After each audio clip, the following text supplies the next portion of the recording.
Welcome, one and all, to another live stream of the Hard Rock Show. I'm Andrew, and I've been joined by the regular crew, which will introduce those all to all of you in just a moment. Got a lot to get through as always tonight. We've got another battle. This time around, we've got Sex Pistols going up against Derek The Dominos.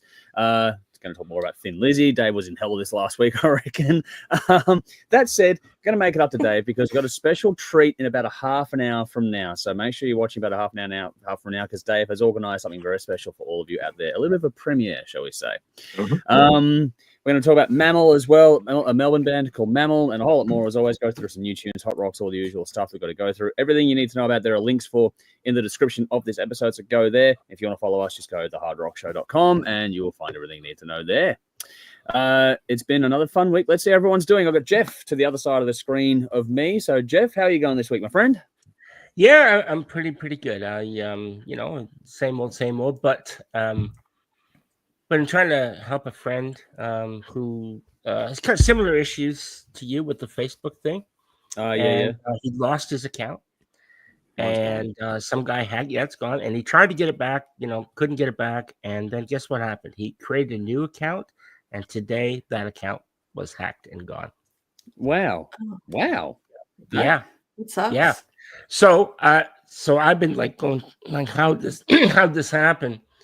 So he had two-factor authentication, all that. It went around it. So the only way I figure that it's been able to happen is actually the guy has done it, which is in someplace in Africa, by the way. We found out on thing is that it's some sort of he's got a keylogger or something, and it's on his device, and he's able to see passwords. It's the only way he could have went around it. Wow, that sucks. Yeah. It sounds like fun for you.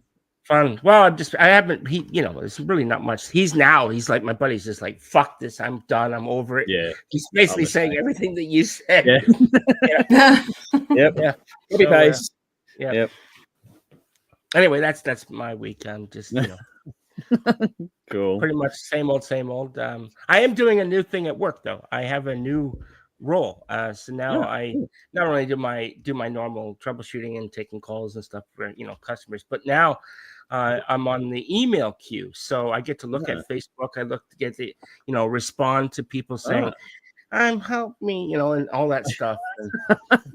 So you do the voice chat and the email chat now. Yeah, I get to send people multitask, long-winded things, and then after they're done, I'm like, oh, I'm sorry about that. It was long-winded, but you got there. Well done. Hopefully you're enjoying that. Yeah, it's cool.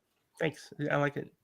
No worries. Alrighty, let's go to the opposite corner. Dave, how you going this week, my friend? Yeah, I'm good. My kids went back to school today. That's it seems like ages since school holidays started, and now they're back. Jade's starting year 8, Rory's starting year 5. The babies are growing up. I'm off bit off work this week, so it was quiet. So I had a nap on the couch in the afternoon. Okay. It wasn't intentional. I was just old and I fell asleep watching TV. So yeah, I'm well rested. I'm old. I have naps. How are you, Belle? Nothing wrong with that. Also old. Unfortunately, no naps today though. Would have been nice. Yeah.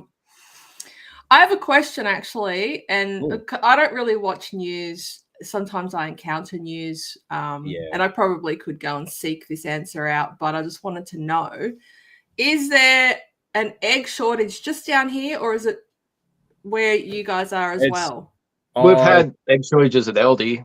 I think I don't really go to Woolworths, but what about Aldi's been Woolworths, Coles, IGA? I can't buy eggs anywhere. Yeah. It's because of bird flu that happened. That's what's okay. I didn't know why, and it's kind of frustrating for me because being a vegetarian, eggs are a very important part of my diet. I get protein out of them. So, okay, oh well, I'll just have to wait it out. Yeah, unfortunately, there's not much you can do. It is everywhere. It's not just Australia. It's across the globe. It's a bird flu thing. Oh, it's everywhere. Right. Yeah, it's everywhere. And I mean, they'll stock up some weeks, but by the next day they're all gone because everyone just jumps on them. Yeah. We're not too bad up here in Queensland considering the rest of the world, but at the same time, it's crazy. Well, we've got the comments here. I'll get the comments in a second, but just quickly, Michael's here saying egg shortage is here. Jolie's going everywhere I need to buy a chicken. So there we go. They're out there. But Jolie says hi. So does Michael. So good to see you both. Hey guys. Say hi as we go through, folks. Yeah.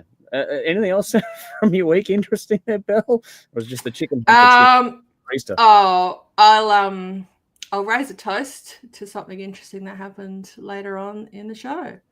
Okay. Nice. Cool. Look forward to that. Michael has gone hi. So I'm be able to get Easter eggs soon. Yeah, Easter eggs will come soon. They're already in shops, dude. They're fucking everywhere. Yeah, that's they were in there like New Year's Day. Yeah, it's we just know we're in a complete cycle now. It's just silly. Sean's here. Good to see you, Sean. Hopefully you're keeping well. I don't see you as often as others, but it's good to see you, man. Hopefully you've been keeping well. Same with Michael. Good to see you too over on YouTube. And Stratty's here saying, just seen the song list for tonight. Just throwing my 2 cents in now. Dwayne Allman, Sly guitar solo in Layla is one of the greatest ever. Well, we'll have our thoughts coming up on that battle later on. At least that's not the overrated one, Dave. So we'll see how we go with that one a bit later. It's a bit of a maybe a sneak teaser there. Things are good at this end here. Jody got back last night, so hooray for that. Yeah. So hi, Jody.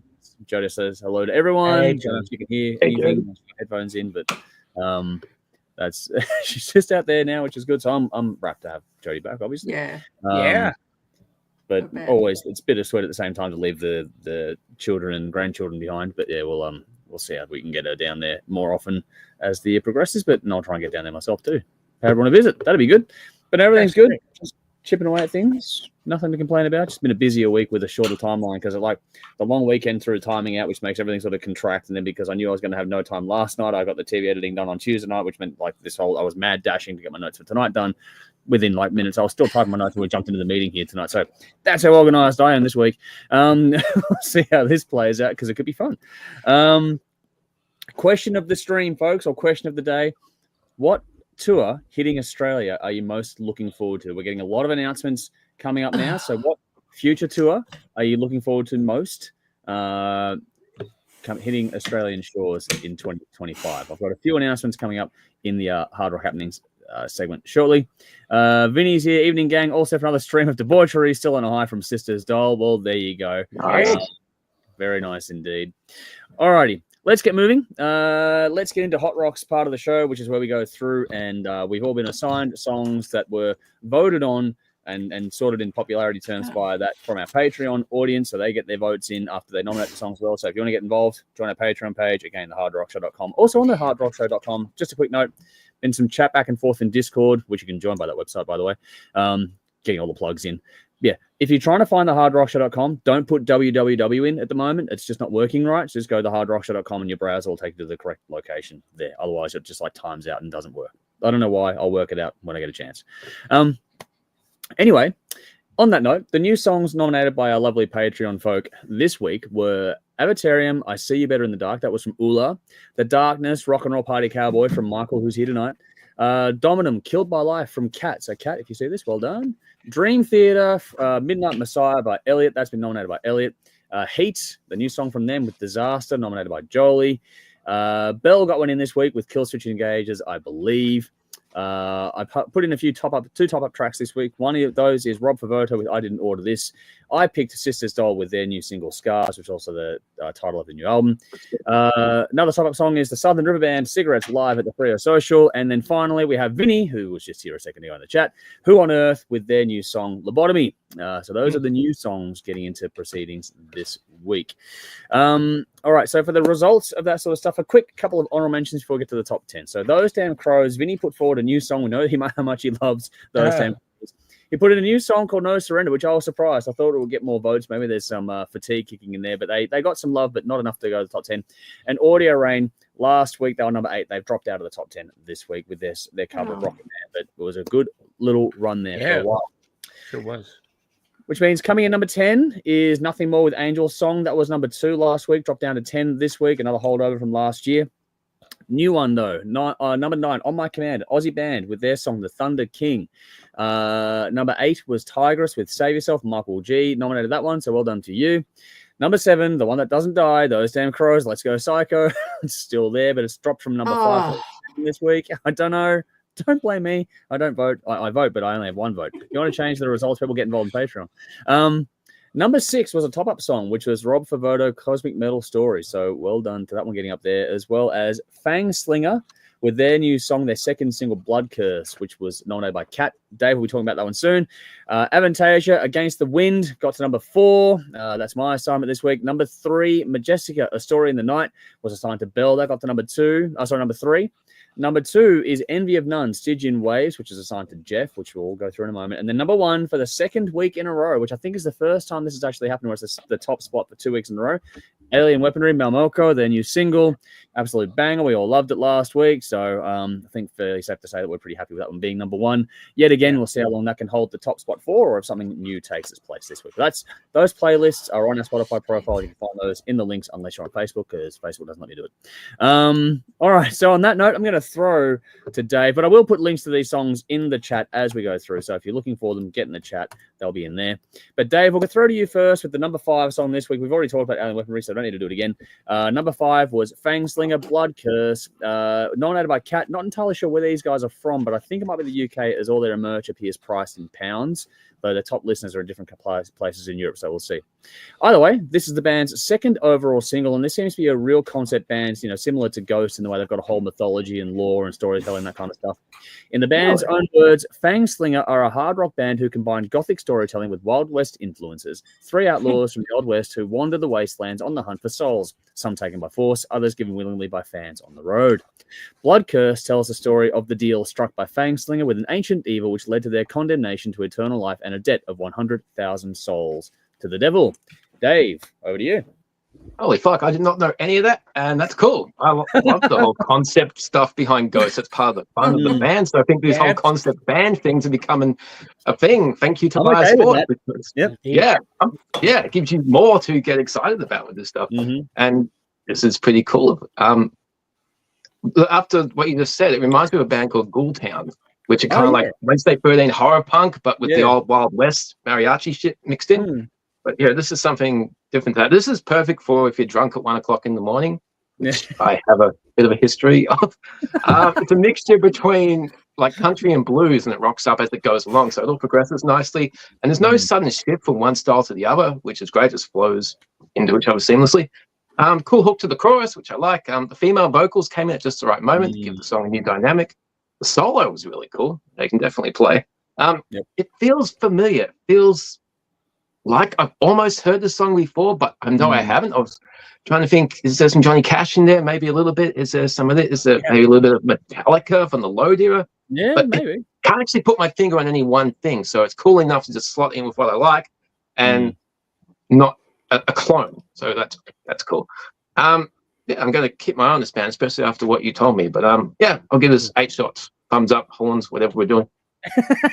All of the above. We'll run with that as a theory. Cool. I'm glad you liked it. Let's do a quick rounds here. So, Jeff, how'd you go with it? Yeah, thumbs up. I quite like this song. I'm not going to go as high as Dave, but I really liked it. I'm going to give it 7 shots. Nice. Cool. Yep. Bill? Thumbs down.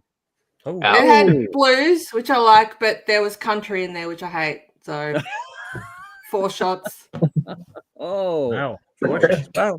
All right. Well, I'll be the balancing here. I'll go 8 shots. I'll go with Dave on this one. It took me a minute, but I thought it was cool. And the more I dug into the mythology, it sort of got my attention even more so. But I think for me, this is a bit like Blackstone Cherry meets the 69 Eyes. So it's a bit of a weird combination. Yeah, I got 69 I get eyes. a Blackstone Cherry. I get more Blackstone Cherry than 69 Eyes. I don't get goth rock at all. 69 Eyes is more the overall vibe of it all, if that makes sense. Maybe, yeah. Because it made me think of a song at 1D. The goth side of it. But this Murder Takes Two is pretty dark and everything. This is kind of bright, so I can get the darkness that you get from 69 Eyes, but definitely Blackstone Cherry. Yeah, all right, cool. Well, anyway, we all enjoyed it apart from Belle. So, Belle, I'm sorry. Oh, Belle, you may have not had a good week this week. Thinking ahead, we'll see. I'll go to some comments here in a moment.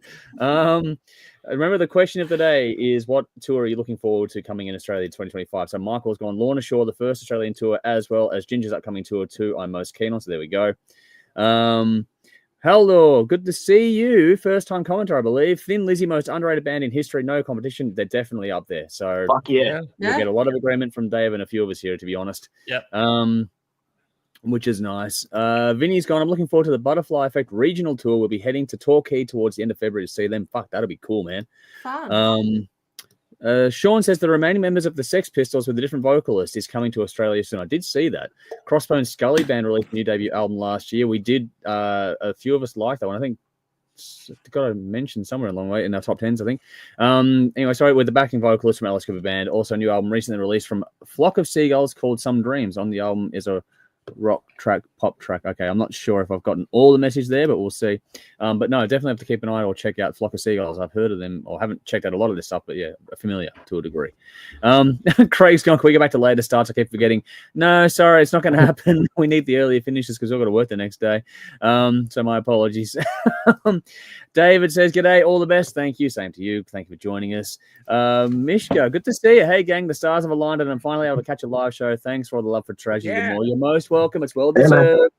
You guys have done a great job with that release, so we've got a special treat to do with that in a bit, just a little bit. We'll get through this segment, then we'll move on to that one. David's gone, bring back Maiden. Well, if you can afford the tour, then go for it.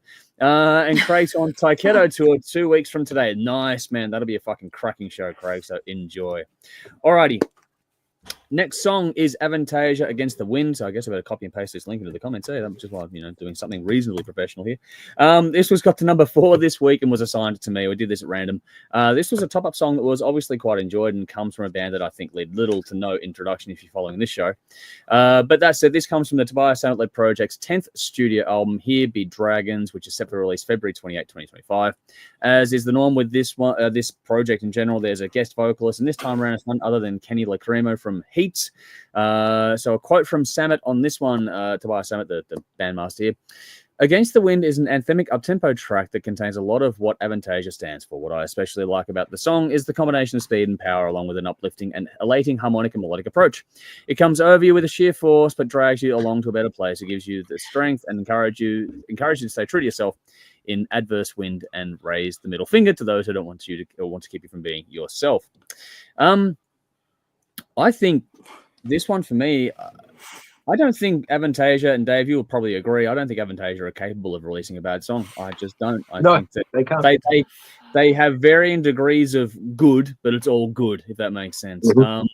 This one has great energy. I think the guitar work is phenomenal, as is the drums, the bass, all of it, genuinely. Tobias sings his ass off, but so does Kenny, for that matter, as well. Both performers are fantastic on this one. They work really well together, too, I thought.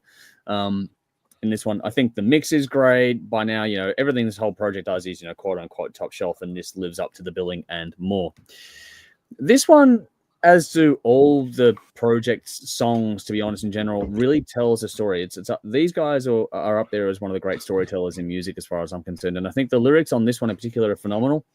It has a fantastic setting, like, dragons and all this sort of stuff is the whole theme of the album, but there's a message in there that cuts through to today as well, where, about doing things your own way. And if it's not for you, then move on. I think that particular part of the song is incredibly relevant to today. So it crosses over between sort of being fantasy and breaking the fourth wall and becoming a really good little contemporary moment there as well.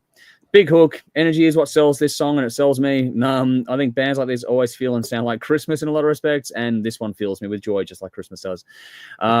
Great tempo changes on this one as well. I think the slower sections in this song are great, as are the fast ones, but the slower sections really give that dynamics that you're looking for. Expect high epic drama from these guys. This song delivers. Avantasia, this song, it's all about great performances, great writing, great mix, the whole lot, and this has it all. I think it's an overlooked catalog in a lot of respects. Not quite as overlooked as possibly Thin Lizzy, but I think more people should know about Avantasia because I think that they would impress more than they have so far. Yep. I love it. The hook stays with you. I think it's a great song, and it gets your attention, holds it, and so much more. I'm keen for the album. Bring it on. 9 shots from me, so I loved it to bits. All right. Let's do the rounds. Belle, did you like this one more? Oh, fuck. No. No. Why? No, it was because it was too power metal-y. 6 shots. Oh, okay. All right. Dave, retort. 9. Horns up. 2 fucking horns. Wow.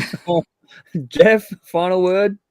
Yeah, I like this song a lot. I'm going to give it 8 shots, despite thinking going into it that it was a fucking Bob Seger cover song, Against the Wind.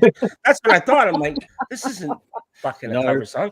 So, I didn't know that's the same name. So, but I liked it a lot. I like these guys anyway. So yep. So 8 shots. I like me. All right. Thanks. Yep. I'm sorry, Bill. This is a bad week for you. I know it's coming next, but we'll Yeah. see. I'm sorry, Bill. Terry's here saying hi, guys. Hi. Vinny's gone. The hatchet is back in 2025. So I forgot about the hatchet. Never left. Yeah, it's been a little while. Time to get the rust off of it. Yeah, but like I said, good to see you, Terry. Craig says, gotta go for a minute. The family wants to do cake. Apparently, I have to blow out some candles and make a wish. Well, you enjoy that, and happy birthday to you, happy man. birthday, dude. Yeah, happy birthday to Craig. whoever. Thank you for spending some time with us. Really do I think I need to appreciate get that. my glasses checked. It looked like it said the family wants to do coke. Okay. Yeah, you definitely need to get your I glasses. really That's need what to- you were Happy thinking. birthday, dude. Yeah, that's a different kind of candle to blow out. I'm telling you now. Cake, But blow. I just we're seeing that all wrong. Bill, is there some subconscious stuff going on we're not aware of? I think there must be. No. No? Okay. No, just my eyesight and age. All right. And Kat's here as well. Good to see you, Kat. Saying Hey, hello. Kat. Good to Hey, see Kat. you. Thanks for jumping in. All righty. Next song, which I'm sure this is going to go as well as the other ones has. This is Majestica, A Story in the Night. Got to number 3 this week. Was assigned to Bell, so keep that in mind. There's another top song from a band I think a few of you out there enjoy overall. This comes from the band's upcoming album Powertrain, due February 7, 2025. This will be the Swedish band's 3rd studio album under that name. They've been around under the other name Rainseed or something like that since 2000, with a few other albums under the belt in that regard. Quote attributed to this one from Tommy, the frontman is fast, extreme, melodic, and fast. Sounds like Dennis. 4 words that really describe the new single, A Story in the Night, perfectly. The fastest song on the new album, filled with guitar solos, glorious melodies, and epic power metal vocals that tell a tragic story in the night. Alrighty, let's rip the bandit off. Belle, this is your song. You're not having a good week. Is this going to continue the trend? Oh, Sweden. I'm so disappointed in you. Chanel. First of all, I'd like to apologize to whoever nominated this song. Pop-up song, actually. Who? So you're not going to hurt anyone's feelings. It was a pop-up song. Yeah, nobody nominated. Okay, good. Well, if someone did, they're not going to like this review. Did I go get a drink? Wow. This song epitomizes the type of power metal that bores the shit out of me. Oh boy. Yes, the musicians are good. Everything's played well. The singer has a fantastic voice, but it's just so fucking sterile. You hear one song like this and you've heard them all. And I don't know. I like the choir effect on the keys and that's about it. So, but I'll give it 7 shots because although it was unimaginative, it was well executed. Okay. It's actually better than I thought it'd go, to be honest. So I was almost getting ready to go and find the bin from out there. I'm being generous with that score. I'm trying to be nice. Okay, well, wow, we got one more song to go. Fuck, I hope you like that one. There's one song this week you enjoy. All right, Dave, you want to retort? I get it because you could pretty much do that review from me, but I would say metalcore instead of power metal. Okay, and so 9, I liked it. But yeah, I suppose some genres you just can't get it because I think most metalcore songs are the same cut and paste shit from one week to the next. But I get it. Fair enough. And that's the thing. Everyone's taste is different, and that's why we went to the assignments again this week to sort of test our boundaries. All righty. Jeff, what about you? I'm going to be the bad guy here. So this song, wow. Well, I liked it, but it's exactly what Belle said. It's cut and paste. It actually reminded me of that song from Halloween, Eagle Flies 3. It's had the same sort of chorus in it. And I thought, how unimaginative. Well done. The musicianship is fucking top notch. There's no question there. So I'm not arguing that. I just think that it's a cut and paste, very traditional type of power metal that I can listen to, but I don't really think I'd go back and over again. Yeah, so it's just not for me. So I'm only giving it 6 shots. Wow. Wow. Can I reduce my score to 5? Oh, you just want to go one lower. That's sorry. I had to. I get the whole not original thing, but fuck, Halloween are going to retire in 10 years? So you need bands to carry the torch. I'm happy with that. I'm glad people are still making the same music. Absolutely. They do more diverse, like Halloween do more diverse They stuff do. And this band has more to them as well. Yeah, Majestica have a lot more to them. They did a really... Sorry, okay.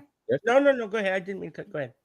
No, I was going to say that they did a really cool concept album based on A Christmas Carol a few years back that I absolutely fucking adored. I reckon that was brilliant. And if you want to hear a power metal concept album that's actually a bit different, that was really well done.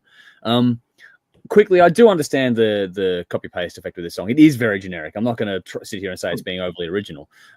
It's not. But it's got if you're a fan of the genre, this has everything you want from this style of music. The feeling, the vibe, the energy. It's got the fucking flashy guitars all the way through it, wailing vocals, got all of it, and it sounds great. Execution-wise, which I think everyone is in agreement on, it sounds great. It's well done. It's about taste at the end of the day. I liked it. I thought it was well done. So for me, I'm going to give it 8 shots. I enjoyed it quite a bit. And with this band, I'm a bit of a fan. Not the world's biggest fan, but I like them. So I'm looking forward to what happens next. I don't think I've ever heard an album all the way through, but every time I've heard a song, it's just like, yeah, cool. Check out that A Christmas Carol one, Dave. I reckon you might enjoy that one. It's a concept album that did a bit of a different spin on the classic Dickens tale, which is cool. Jolie's giving us a love heart in the comments, and she's laughing. But also, don't worry, because Craig's gone, don't worry, Belle, I feel you. Picked up my walking frame and back brace today. Oh man, Vinny. Okay, I'm just gonna read this verbatim. Belle, do not shoot the messenger. I feel like there should be a warning for perimenopause this week prior to her reviews. Vinny, I thought we were friends. Yeah. Apparently not. Back to the hatchet. Call me out. Damn you. Oh, wow. Jolie says, I loved it. So there we go. Michael's gone, hey, y'all just finished work, sitting in the pub watching. I'm glad you're sitting there. Have a drink for us, mate. Enjoy it. And you work hard, man. Enjoy that drink. You do. And Jolie says 9 shots for this song as well. Vinny says, I love you, mate. So there you go. There's a bit of mutual appreciation going back and forth, but we'll see what happens.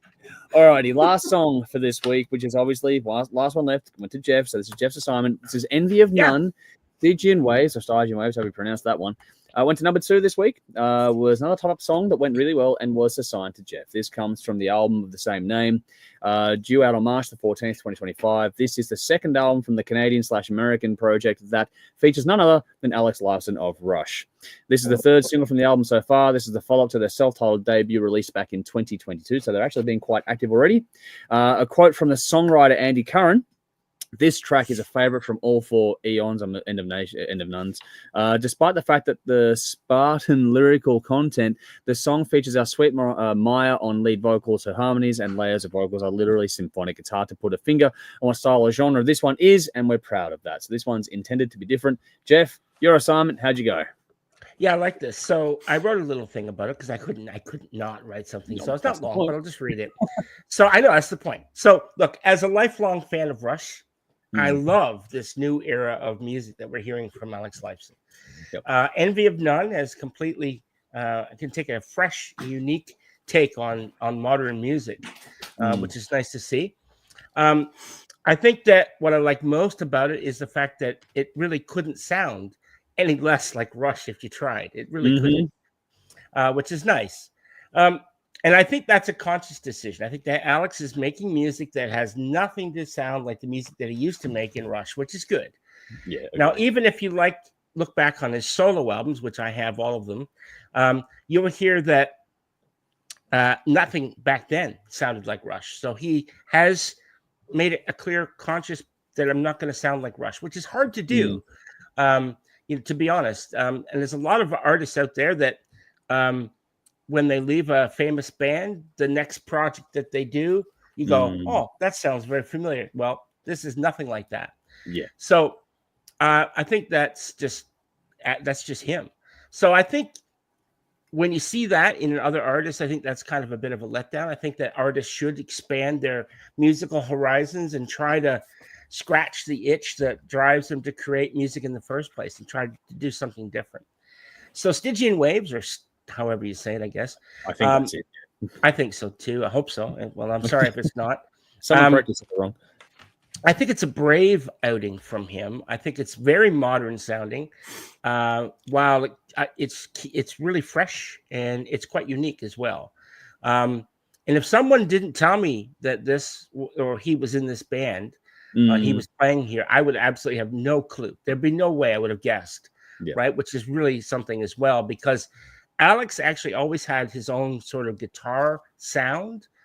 And I think it can really only be described as a texture-driven guitar sound. He's mastered the art of painting scenery with his guitar playing, that's very, very difficult to do.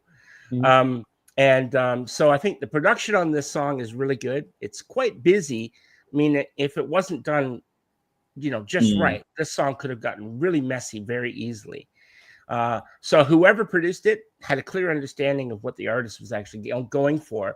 And for all I know, I mean, maybe you know more, that it could have been Alex himself who produced it. I don't know. It wasn't Alex, but I forget who it was, but I know it wasn't Alex. Okay. Yeah. Well, I didn't know who did it, but yeah, look, he did a good job. It's fresh, clear, atmospheric at times. And I think actually when I hear the song, I've listened to it so many times that it actually puts me in a mood. It creates a mood. Oh, cool. And I get this Middle Eastern sci-fi soundtrack thing happening.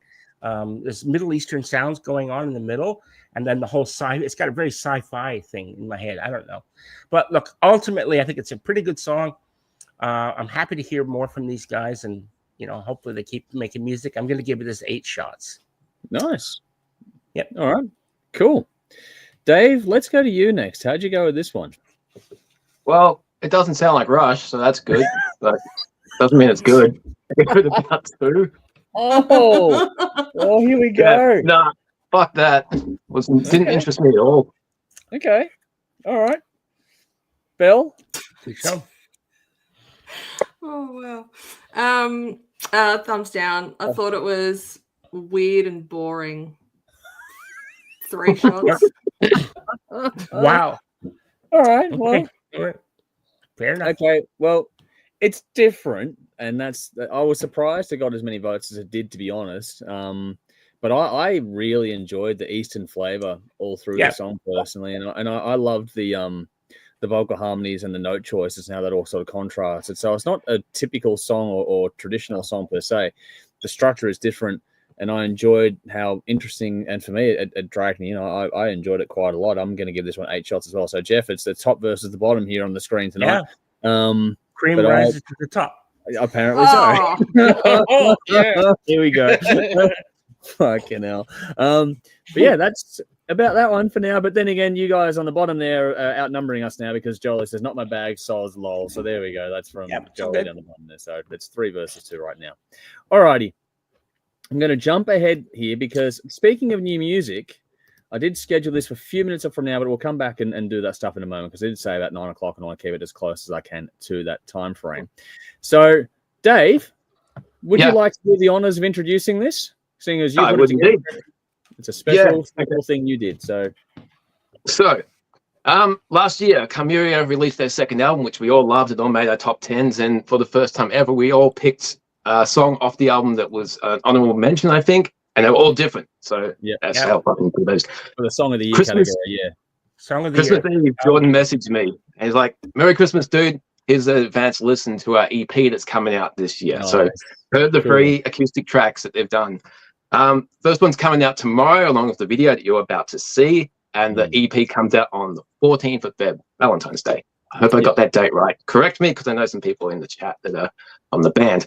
Now, this song is very personal to Jordan, because he wrote it as a lullaby to his daughter, and his daughter had some pretty serious health issues when she was born, I believe, which I can relate to, because my son also had some pretty bad health issues, and there's nothing more helpless than seeing your child sick. So this is Caria with the song "Lost in the Snow." Cute, Andrew. Oh. Here we go. Well, on that note, here we go, folks. Now, I just want to quickly add a footnote here that because we're playing a song within a live stream, if it doesn't quite, the sound is a bit sort of top end, that old MP3 cymbal sound you used to get. Just want to apologize in advance. If it sounds like, if it's not quite sounding perfect, trust me, it sounds great. Just wait for the video to officially drop tomorrow. Just as a little footnote there before you check it out. But anyway, without any further ado, here's a new song from Caria.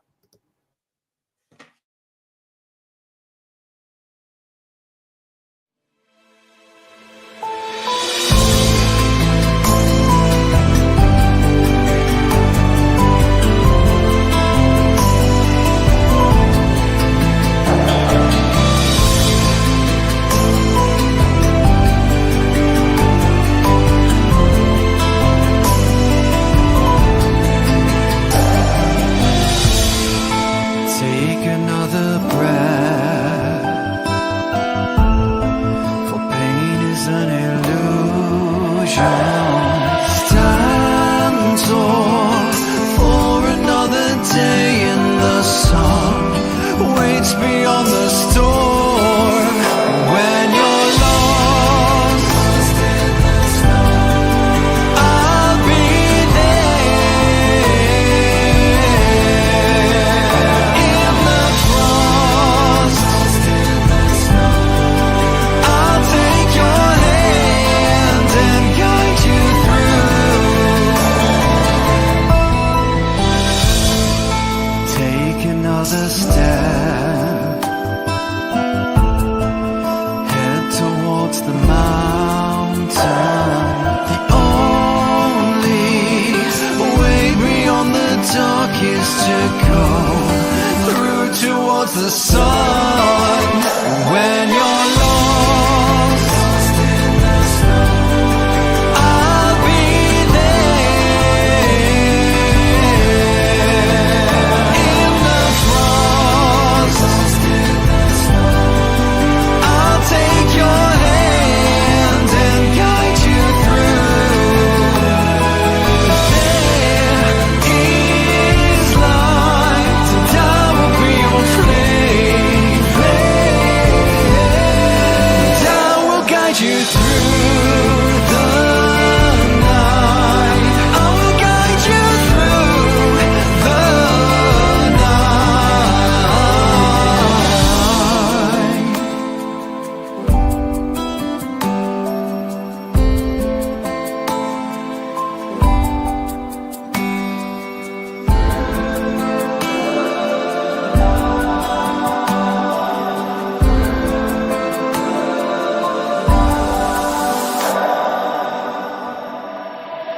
When you're lost in the snow, I'll be there.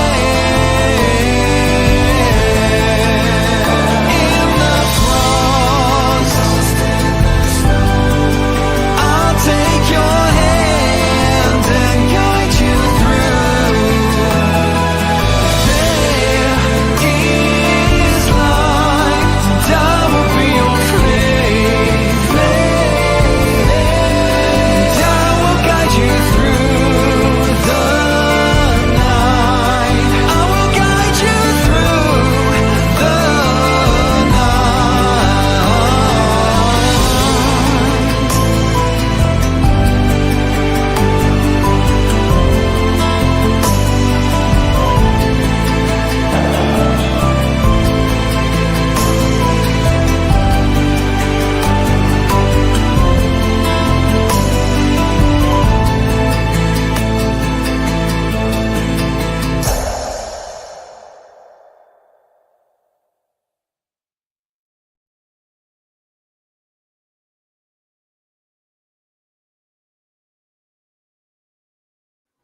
And we're back. So there we go. That is the world premiere of the brand new song from Caria, which is a song called Lost in the Snow. That will be released to the public tomorrow. So if you liked it, go and spread the word. Go and check it out tomorrow. Add it to your Spotify playlists and all the other shit you can do as well. Help the band out. Spread the word on your social channels. Whatever you can do to get the word out there, please do so. I've seen a lot of comments coming through. I'm going to get to those in a second, including one from you, Legend. I'll get to that in a moment. But let's quickly do a bit of a quick by the rounds here. So, Jeff, your first time hearing and seeing that, your immediate reaction to that? That these guys are a fucking great band as I thought they were, and I know they are, and that's why I gave them Album of the Year. Fucking a banger. Awesome. Fucking awesome. Dave, I know you had a chance to write a little blurb for this one, so anything you want to elaborate on there? Oh, I love the song. Love this band. Even though it's like acoustic and a ballad, it's still got that same power that the rest of their music has. They don't sacrifice anything by shifting down. So fantastic song. Nice.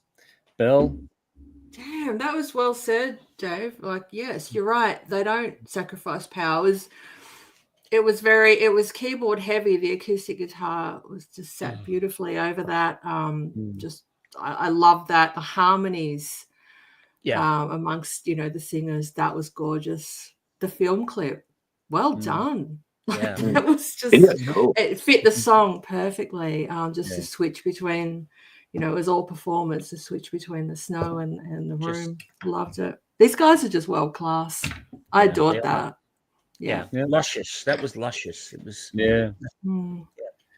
These are all very good words. I don't know how much more I can add to it, to be honest. I just wanted to say that I think that what's truly remarkable about Caria and how, I mean, Dave's watched more closely than I have, but just even, being able to see what's happened with them over the years and that how they've gotten to be so damn good at expressing emotive weight and content, no matter how heavy or soft the song, you never lose the impact of what's being conveyed in the emotion aspect of what's going musically. And I think, music is emotions expressed, all those things. And I think that these guys are one of the best at actually putting forward what music is in a lot of respects really all about, as far as I'm concerned. So well done to everyone involved. More love from all of us here for you guys. So enjoy. I'm sure we've got a Valentine's Day special coming up on TV soon. I'm pretty sure that song's going to get a run on TV when we film that episode on the weekend. So check it out on TV as well soon enough. But thank you to Caria also for allowing us a chance to play the song as a part of our live stream here. Like I was saying, please do spread the word out there, folks.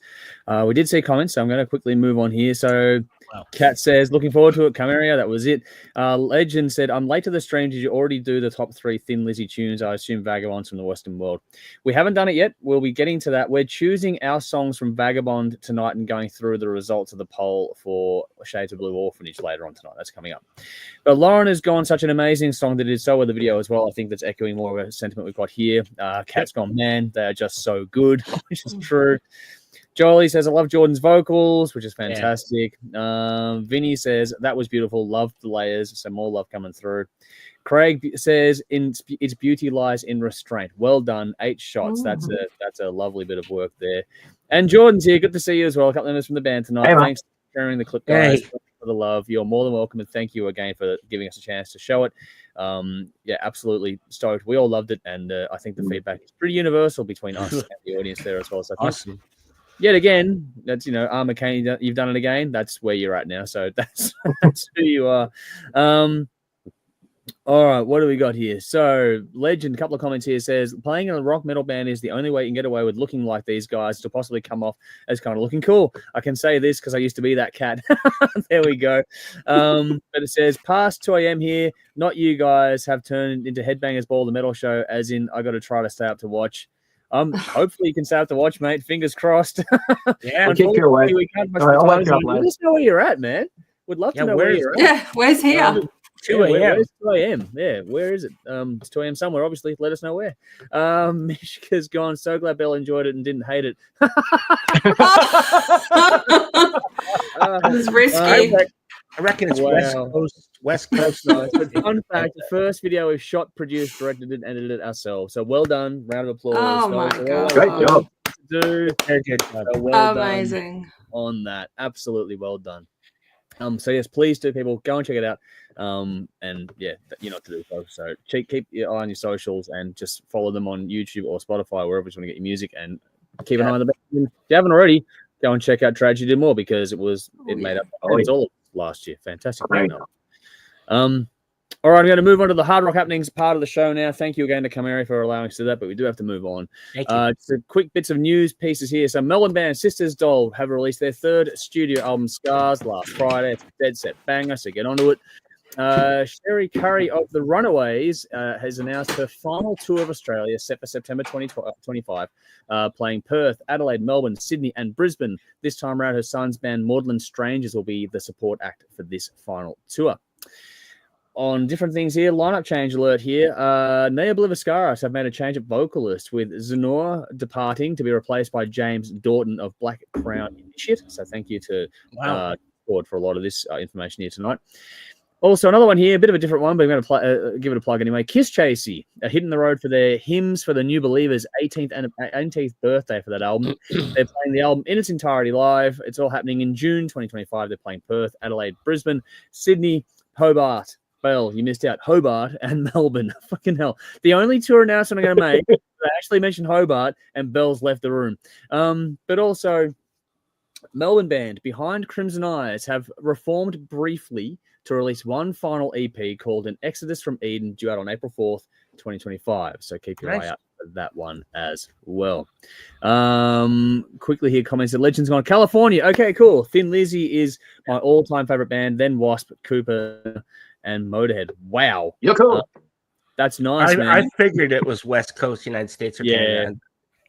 Well, you'd have more of a default clock for that region than I would, so yeah, makes sense. And Legend says, not really in that order other than Thin Lizzy. Well, yeah, Thin Lizzy get a lot of love, and we're going through, every week we're going to go through and briefly talk about each album in their studio album discography. We're going to include the Acoustic Sessions album coming up later this year in this process as well, so feel free to check it out. If you can't stay the whole night because it is late for you, then it'll be online later on, so go and check out the rest of the show when you get a chance to. But thank you for joining us from over that part of the world. And seriously, California's been through the ringer lately, so hopefully you're keeping well, and all of you people out there are doing better than you were in the last few weeks. So I was wondering about that. Legends gone sinner, not dinner. Typos are fun on these shows. You're going to learn that the hard way. But yeah, Sinner is the band, not dinner. But yeah, just on a more serious note, hopefully you're all keeping as well and safe as possible over there. I think things have died down now, but yeah, it was wild there for a bit. So yeah, fingers crossed all went well. All right, release list for tomorrow. It's Friday, it's release day. So we've got a big list as always, but I'm going to go through just the highlights for me. Dave's going to hate one of these already, but I know it, so I'm just going to mention it anyway. All That Remains are releasing their Anti-Fragile album. What do we got? Hawkwind are releasing live at the Royal Albert Hall. The Helicopters are releasing their new album, Overdriver.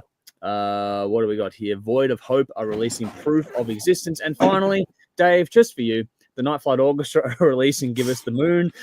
That fucking band just won't go away. No, they won't, Dave. They will not get me. Oh fuck! We'll see what happens. But anyway, that's what's coming out. That's a brief selection. There's a bigger list. There's like 25 odd albums that I've got here coming out tomorrow. So there's a brief list there for you. Go and check out all those things as you usually do. Also, Belle, you missed it, but there was actually a tour announcement for Hobart when you're out of the room. Yeah, you lied. No, come here. That's true. You can watch it back if you want, but a band called Casey are playing the album Hymns to the New Believers in its entirety on tour, and they're hitting Hobart in June 2025. So there you go. Yay. That's enthusiastic. Jeez. Craig's on Derek and Clive. I don't know what's going on, but anyway, we'll move on. Just if you please enlighten me. I don't know. I'm trying to keep track of 5 things at the same time. So if I've missed something, I apologize. Alrighty, let's do this. Belle, you're back just in time because the next segment belongs to you. Hi. In the description box and in the comments, you've got a link to a song called The Penny Drop from a Melbourne band called Mammal. This is their album, The Penny Drop, which was released last year. They've released a few albums and they've been around for a little while. Actually, they've had some stuff out for at least 15 plus years. So they've been around for a bit, sort of a bit hit and miss sporadically, but they have had a loyal following for quite some time, fronted by none other than Ezekiel Ox, who is quite the dynamic individual, shall we say. But anyway, there's a link to the description, link in the comments in the description for a reference track, the title track on this one. And Belle, with that being said, over to you. Wow, yeah, okay. This album has certainly had a lot of energy. Musically and vocally, I definitely got throwback vibes to the early 2000s. Bands like Rage Against the Machine, for obvious reasons. Yes. Various new metal bands for the heaviness factor, and even Chili Peppers back when they weren't, boring. For the fun and the poetry of the lyrics. Comparisons aside, these guys are talented as fuck. Each member a well-oiled cog in a perfectly balanced machine. It was actually a joy to hear a band so in sync with each other. The guitar work on this album was world-class. Pete Williamson, I believe the guitarist's name is, writes some killer riffs, has a great feel for rhythm and funk, but can also shred like a motherfucker. He knows exactly how to touch his guitar to get the perfect sound for the perfect moment. And that comes not only from countless hours of practice, no doubt, but it comes from within too, and he's got it. Bass, guitar, and drums were top-notch. Their individual styles and skill sets perfect for the band. And frankly, you can have an awesome guitarist and vocalist, as we have here, but if your backbone is weak, the whole thing will fall over. And that did not happen here. Vocal performance on this album from start to finish was superb. Ezekiel's vocals match the style and mood of every song on this quite diverse album. Actually, more than match the music, they enhance the music. And lyrics aside, the way he delivers vocally gets his message across. Even if you didn't understand English, you would get what he's trying to say.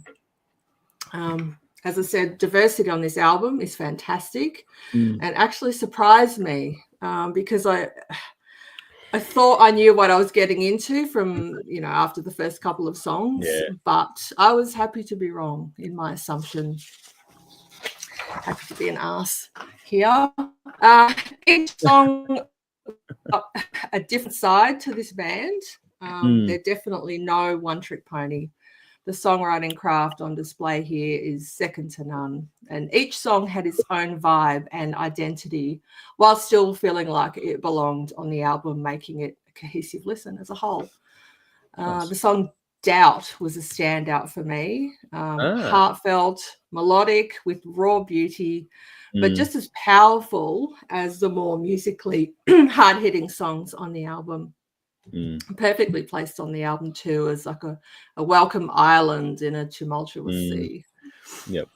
Another island was the song Maybe, although I'm not sure it's an island I'd want to stay on. It was lyrically dark and quite disturbing, but also fascinating perspective and insight into someone's mind. And musically, the tension held in this song from start to finish was intense, and I really loved that. Did we review the song Agree to Disagree sometime last year? Because I'm sure that sounded familiar, and I know I've heard it somewhere. I'm not sure about that, to be honest. I don't think I would have thought maybe the Penny Drop or something else might have gotten a song review or something. I didn't think Agree to Disagree. I might be wrong. Really? I don't know. Maybe I don't know. It popped up on Spotify, but it sounded really familiar. I know I've heard it. But yeah, anyway, hearing it in the context of the album, I enjoyed it even more than when I did the first time. Nice. So, look, I'm not going to comment further on the lyrics in this album. Mammal have a lot to say, but it's best you just listen to the album and let them tell you what they have to say in their own words instead of me summarizing it. Listen to the album, people. Even if some of it's not for you, like it's diverse enough for you to find something in there that grabs you. And I haven't written any scores down, so let me do that on the spot. I really enjoyed this. I really enjoyed it. There was found something for you to enjoy this week. Yeah. I enjoyed Thin Lizzy too. That was nice, cool. There we go. Yeah. But now I'll give this an 8. Nice. Because I'm sure upon more listens, I'll probably raise that when I get more familiar with the songs. But I really liked it. So nice. Cool. Go. Nice. Well, let's go opposites here. Jeff, what your brief thoughts and score on this one? Yeah, I like this quite a lot. I agree with everything Bell said. They reminded me of the band Biohazard. Do you know them? Wow. Oh, okay. Wow.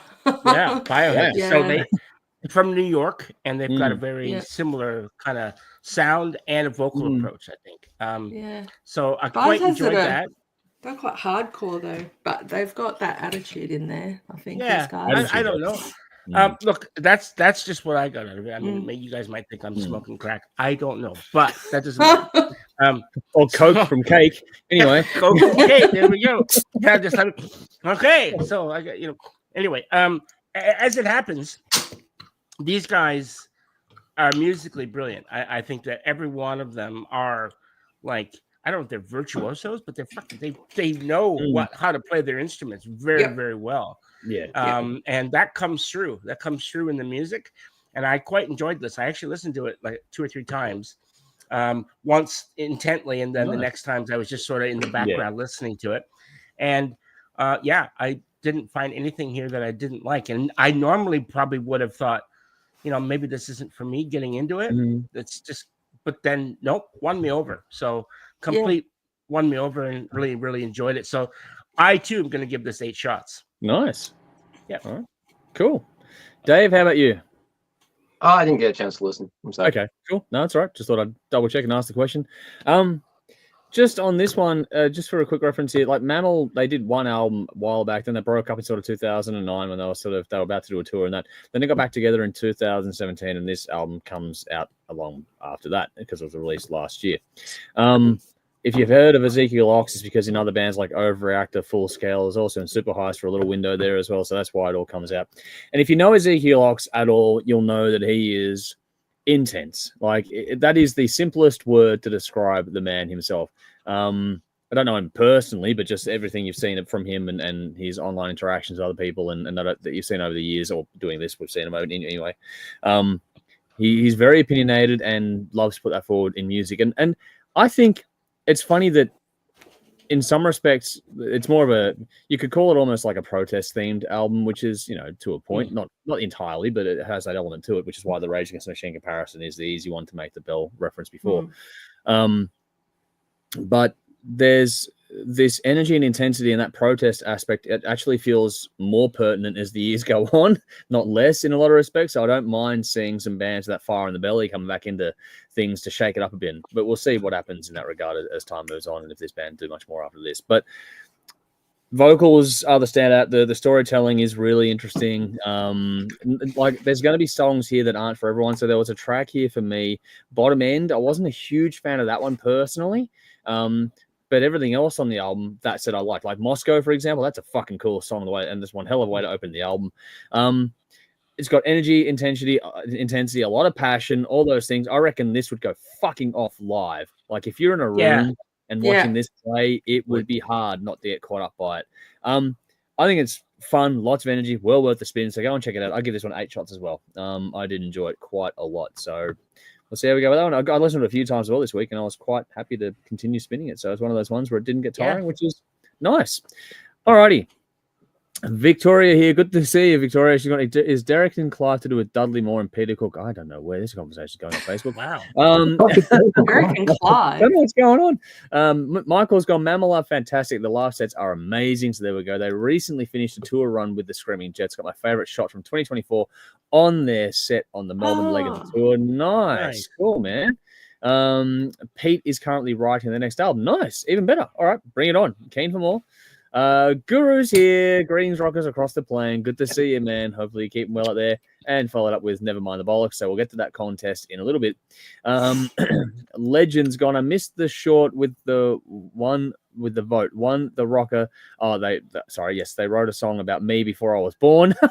There we go. Well Vagabonds of the Western World. And 3, A Hero and the Madman. Nice. Honorable mention to Rudolph's Tango. There we go. So there's some cool little late votes there coming through. Thank you for chiming in on that one there. And Guru says, I recall a collab between Lizzy and Pistols, Greedy Bastards. Yes, that was a thing, and that was a very cool song. Yeah, still made a mistake. Legend says, gotta pick a best of the B-sides and EPs for Lizzy at the end. Wow. Things ain't working out down at the farm. It's just too good not to be included when talking about the best in Lizzy songs, despite being the B-side of an EP. There is a lot of extra stuff on the albums. We haven't incorporated the bonus tracks in these listens. We've gone to the original ones, but we'll try and find a way to put those things in context. Hard Music Aussie here. Hi all, welcome back. Good to see you back as well. Hopefully you're keeping well out there. Good to see you. Looking forward to another year of everyone's fun and games. And Craig have gone, sounds like Faith No More and Red Hot Chili Peppers had group sex and spat out these babies. Is this indicative of what their sound is? I do need to hear some more songs before giving a score. Please do, and let us know how you go, Craig. I reckon if you hear it, like the Penny Drop is probably a relatively good sample track for everyone. If you like that song, you probably like the album. But that said, like has been said, especially by Bell, that if you don't like one song, keep listening because there'll be something in there for everyone to definitely enjoy. That's been referenced there for sure. Alrighty, well, we've been talking about Thin Lizzy. I guess it's time to move over to that part of the show as we go through things here tonight. It is that time. So in the comments, there's a choice track for you to check out, a reference track, which is Thin Lizzy, the Rocker, which comes from Vagabonds of the Western World.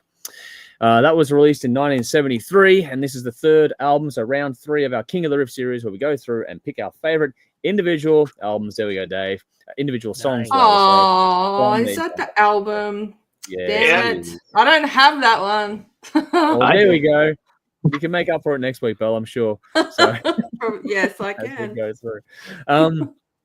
In case you can't tell, this has been a lot of fun so far. It's a third time around. We're going through each studio album from Thin Lizzy and picking our favorite songs in rotational draft order as we go through. Once someone chooses a song, can't be taken again.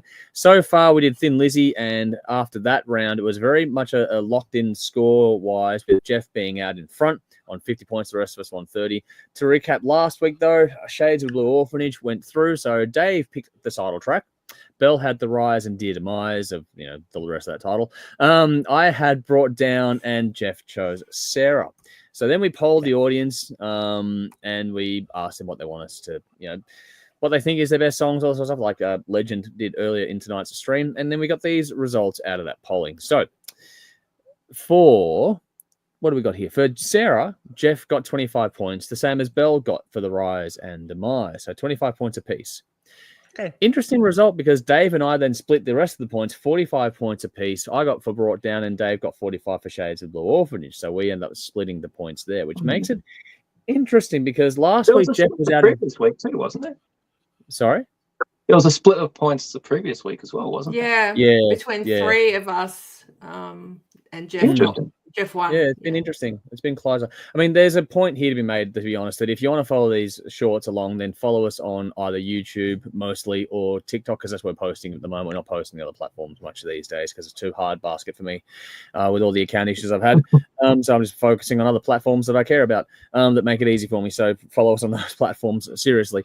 But yeah, that changes the order of things there. So where we had a three-way tie for second place and one person out in front, now there's one person behind and the other three are tied out in front. And unfortunately, the person in the back is Belle on 55 points, which means Dave, Jeff, and myself are all equal on 75 points. As things stand currently, Dave's in front, I'm in second, and Jeff in third because of the placing of the songs this particular week. Which brings us then to round 3 as we go through things, and we'll give our brief thoughts on the album, a little sort of quick mini review of it. Just our thoughts, and then we'll go through and pick a song. Whoever went last the week before goes first in the new week. So with that being said, Jeff, you have the call. So which way are you going this week, my friend? Your thoughts and your song. Yeah, so this is an interesting album, actually. I quite enjoy this album. It's there's a lot. You can really hear Phil playing a lot. His bass is shining on this album. It's really good in that way. So I quite enjoyed that. And I actually, to be honest, I cannot actually recall. I couldn't remember ever listening to this album. So it was the first time for me, I think. Oh, wow. So, yeah, I'm not like a diehard Lizzy fan. I love them, but I'm sort of like the, I guess you could call me the greatest hits kind of guy. No, so fair enough, man. There's so many bands out there. You're not going to get everything. It's all good. Yeah, that's right. So look, so when I listened to this album, I listened to it once and then I listened to it again. And I thought, okay, I've listened to it. Now I'll pick the song that I most enjoyed. And for me, it was the title track, Vagabond of the Western World. That was my favorite song, and that was the song I took.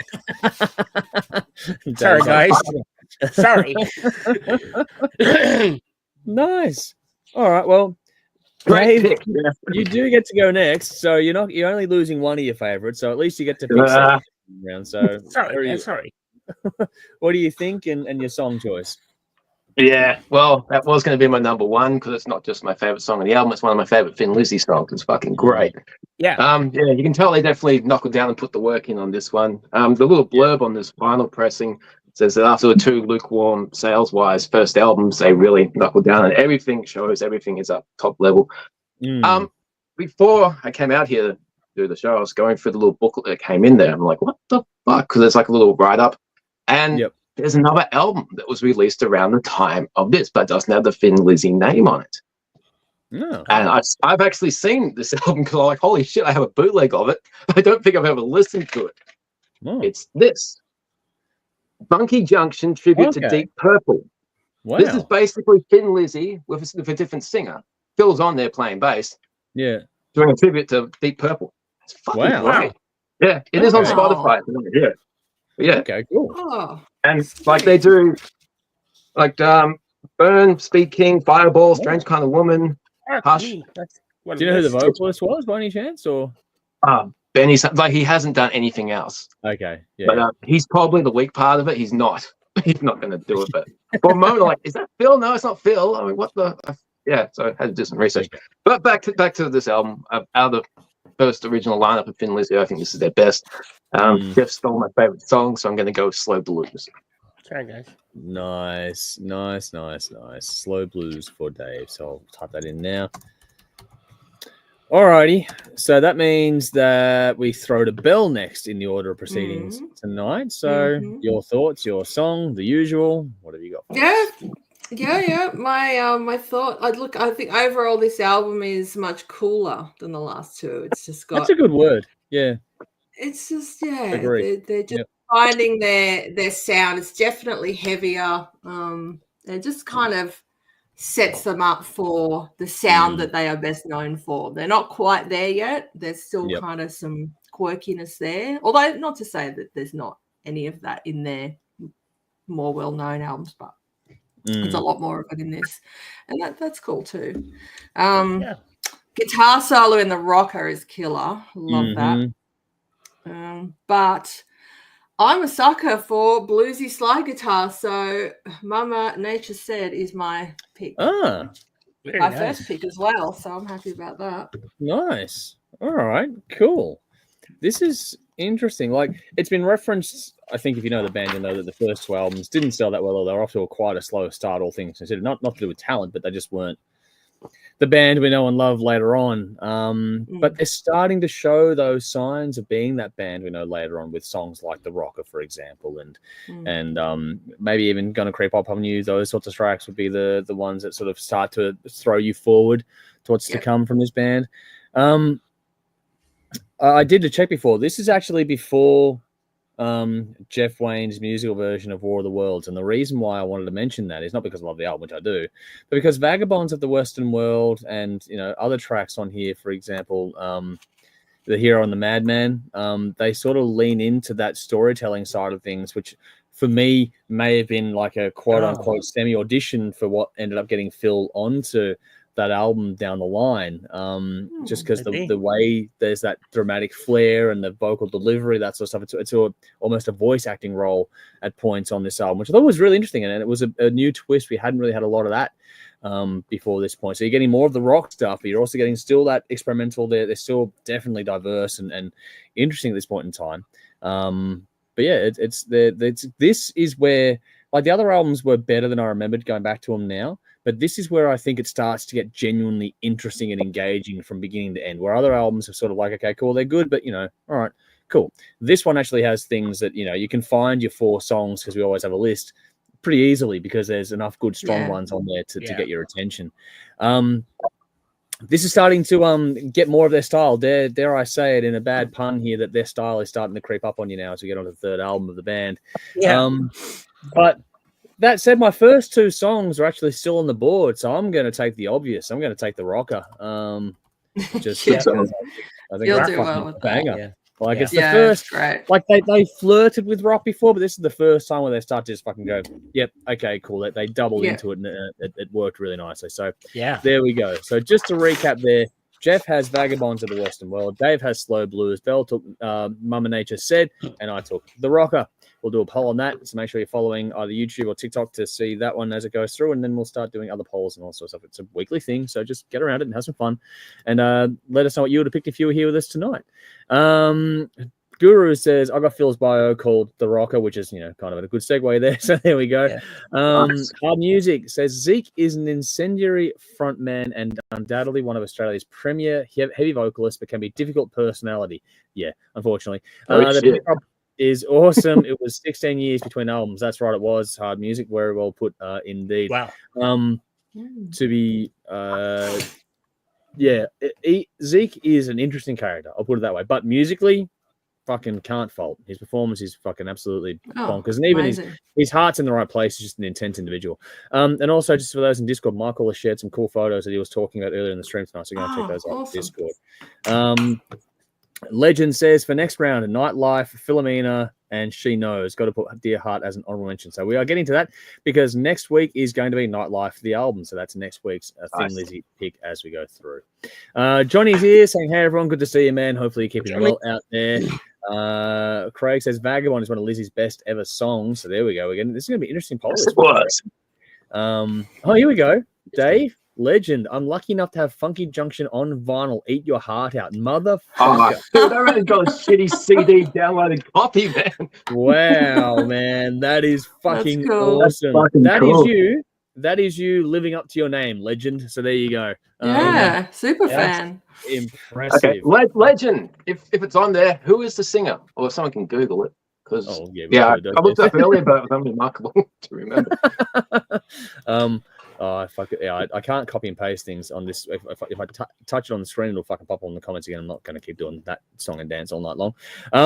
Alrighty. So I have a couple of things to go. One of those is the battle coming up, which we'll get to in a moment. But as is customary, every week we go through and do what we call the guessing game segment of the show, which has basically become a segment where whoever's turn it is basically runs riot and takes over the whole fucking show for the 5 to 10 minutes it takes to do the damn thing.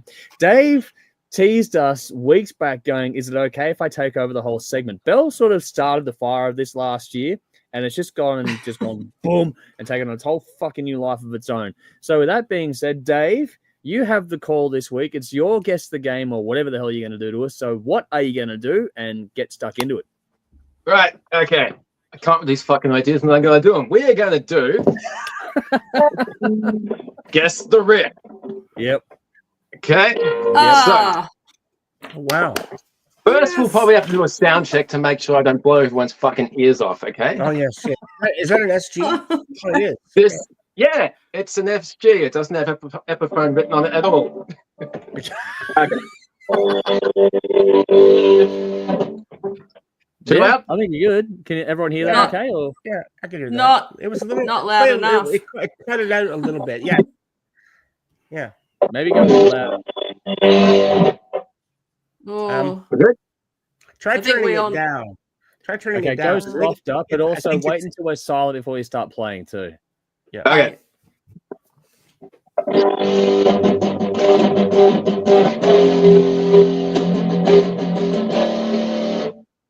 Yep, that's all right. Yeah, that's better. I think we were ruining it. Okay, very good. Trust us. Okay, so unlike other guessing games, no one's going to hear anybody call out anything. So put your horns up if you think you got it. Okay. And you can keep an eye on who does it first. If someone gets it before you, still do it anyway because they might get it wrong. Yeah. Yeah. Now there's 20 riffs that I got in mind. It might seem like a lot, but this isn't a wank fest. They're very, very well-known songs. Cool. Okay, I'm pretty sure everybody knows all these bands, and they're all singles. They're all well-known. The only thing I was concerned about is like the copyright thing, but everything on this list has like playthrough videos and tabs on YouTube, so we should be fine. Yeah. Okay, cool. Wait. Riff number one. Are you gonna finish playing before Andrew says, all right, Jeff, you put your horns up first, and then okay. All right. You're gonna play all of them, and then we're gonna guess. We have to write them down. No, one by one. Okay, one by one. Okay. One by one. Hell of a medley. Yeah, shit. Yeah, we'll do one by one. Put your horns up if you think you got it. Okay? Okay. We good? Like it. Yep, sounds good. I'm terrible at this. You'll be fine.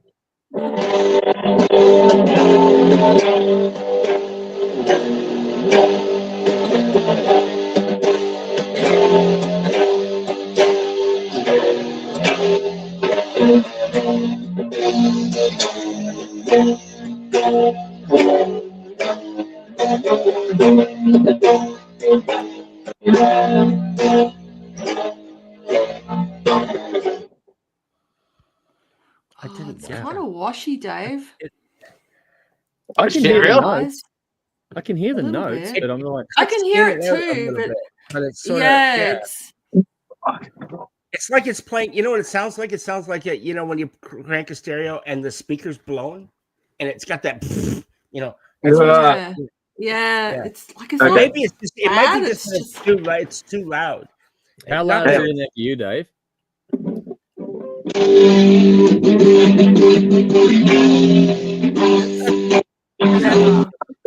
Better? All right, cool. Yeah, so just drop the volume a bit. Yeah.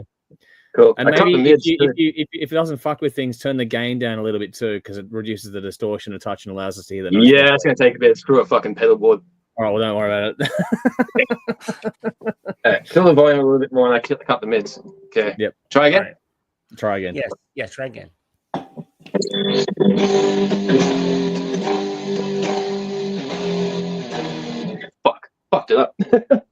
Oh, this isn't going well. All right, we'll try it. Let's try a different song. All right. Okay.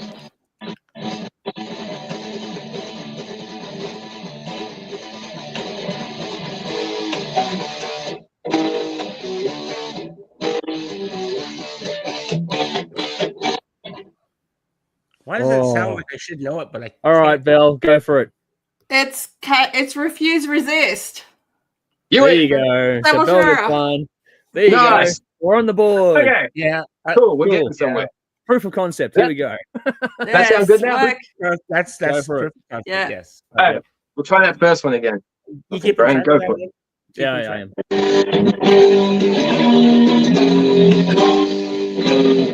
Nah, I can't do that one. Fuck, it's gone.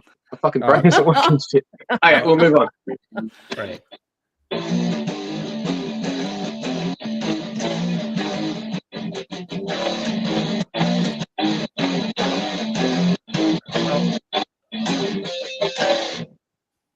Yeah. Who got it? Andrew did. Andrew. Yeah. Yeah. It's Mouth for War. I know this. Pantera. I'm like, yeah. There you go. I got that one. Nice one, Dave. Let's roll. This is good. Okay. It's fun.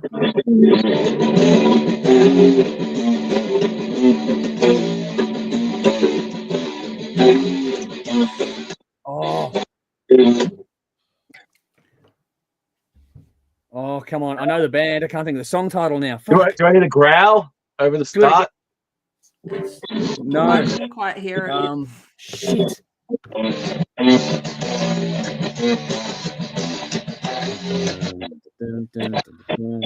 Not what I was thinking.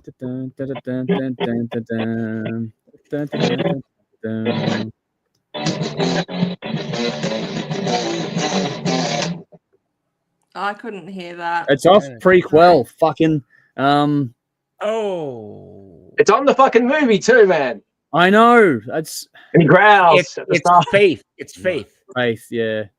Yeah. Yeah. Ghost. Yeah. What? Give it to By Jeff. who? Ghost. It's a ghost song. Oh, no Give wonder it I to didn't Jeff. know it. I knew it, and I'm like, fuck. Yeah, it was in my head. But I'm like, Yeah. fuck. It's because I was waiting for the time that kick in when it fucking goes through. That's like one of my favorite. Yeah. That moment. Anyway, I'm Okay. waffling. We're gonna try this first Put me one on the again. list. I'm on the board. Put me on. You're on there. the board. We're on the board.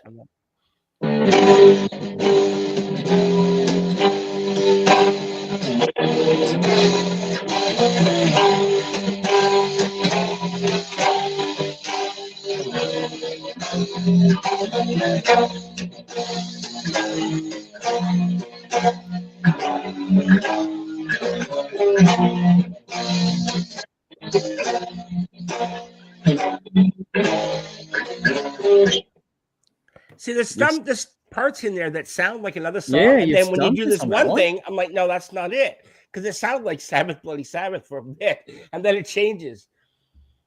It's not Sabbath Bloody Sabbath, but Should we give up on that one? Shall I give it away? Yeah, move on, man, and we'll see if the audience got it right later on. We'll see if the audience Yeah, I'm got it curious on this one. I'll give you a Yeah. hint. It's my second favorite band. right. Okay, so swapping guitars. I didn't Considering know how Dave many was second into favorite bands Rush. you've got. I didn't know he was into Rush. Oh, here we Wow. go, Jeff. That's playing with fire. Who's his second favorite band? Well, while he's doing that, oh, hang on, you got the guitar. All right, cool. Yeah. Good. I'm prepared. Cool. All righty. Whenever you're ready. Oh, Leibniz.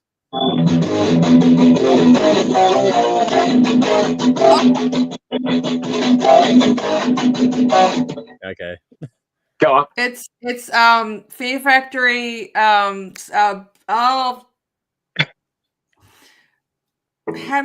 Oh shit! I'm blanking on the name. Body Hammer? You're- No, not Body. It is. Yeah. It's Body. Yes. It's Body Hammer. It's off to Yeah, there you manufacturer. Yeah, There Yay! you You go. got Bell's out in front now. That's two for Woo. Bell, one for the rest of us. Okay. and one we don't know about. This I gotta one's pick just up a the matter game. of timing, guys. Get your horns ready. All Yeah, right. totally.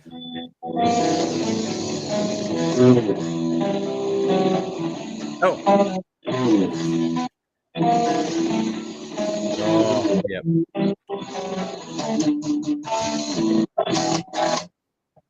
Good, Jeff. Jeff. it's Symphony of Destruction, of course. But yeah, Yep.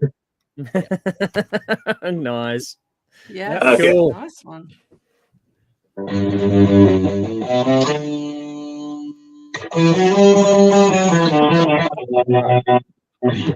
Told you these are easy.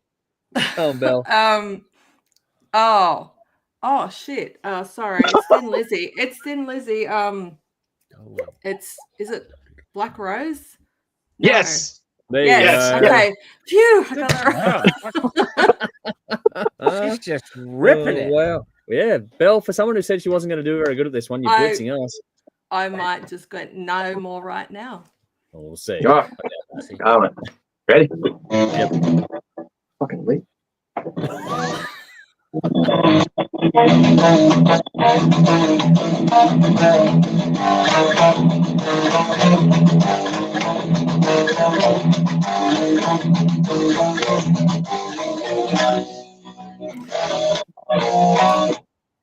Can you start again? Watching you play The more start than I'm cut hearing. out. Look, Oh, see what? shit. Yeah, sound did cut a bit. Okay. All right. Let's do this again. I could be wrong on that. Is this? I'm gonna guess. I could be wrong. Is that Testament Toxic Waltz? No. Oh. Oh. You're out. All right. Really? Jeff was going through every hand motion he could until he got to that point. Am I out completely or just that one song? No, Just just that from this one, one. just that This one. Yeah. Try again, Dave. It's coming for okay? Yeah, I can hear it. Yeah, Yeah, if it we can- all okay. shut up, it Yeah, that's does. the thing. Yeah. Sorry. Wow. Because that last riff really, that last part really should have given this away. All right.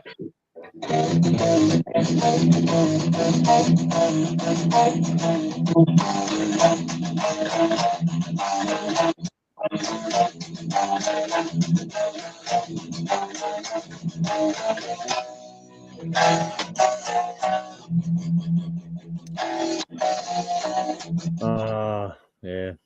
Bill. Andrew, no, I think we got it at the same time. It's I'm pretty sure it's Among the Living Yep. by I Andrew. was in the right ballpark. There you go. You were close, man. You were Yeah. close. Yeah. All right. Hey, ready? Yeah. It's fun.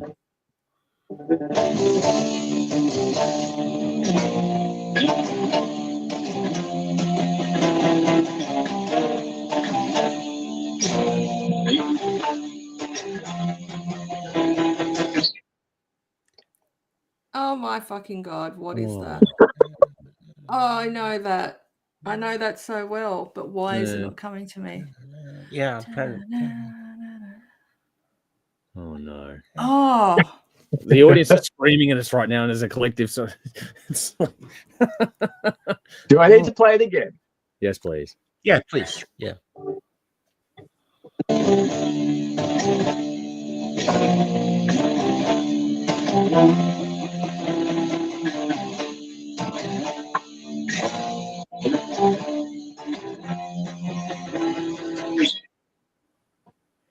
oh, Mm-mm. oh my god! I think that's In Flames. No, I yes, think you're right. it is. Yeah. Mm-hmm. Well, I'm out. I've got no idea. Yeah. So what's yeah, on, Bill? You got the Oh, band at it's least. That's better than us. Is You get that, half a point for that? Yeah. Yeah. is that from Here Until Forever? Yes, it is. Oh my god. God. The one who thought she was going to go so bad. Famous He last is words. Oh fucking my fire. god! On Bill, fucking I'm never fire. trusting you and your self-deprecating attitude ever again. Okay, so Well, it's not going to stop. But wow, that was fucking cool. nice. You All got right. it. Carry Okay. on, Dave. Fuck.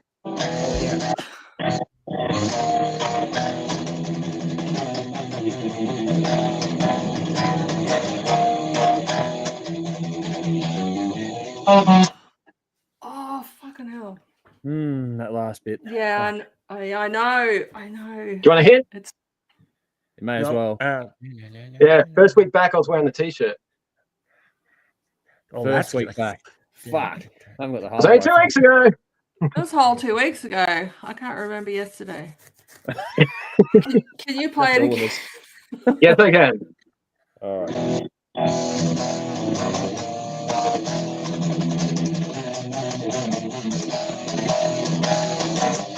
Oh. It's sorry. Bell?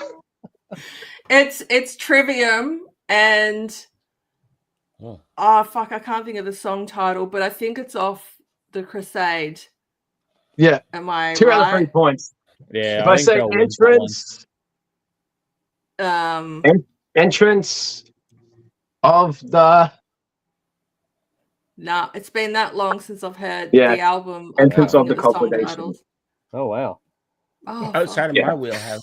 Good job. Wow. Yeah, it's not my world either. Like, wow. Okay. I think Bell's got this just about in the bag, but Okay. Oh, well, everyone should know this. I'll be fucking disappointed if you don't. If I fuck this up, I'm gonna shoot myself.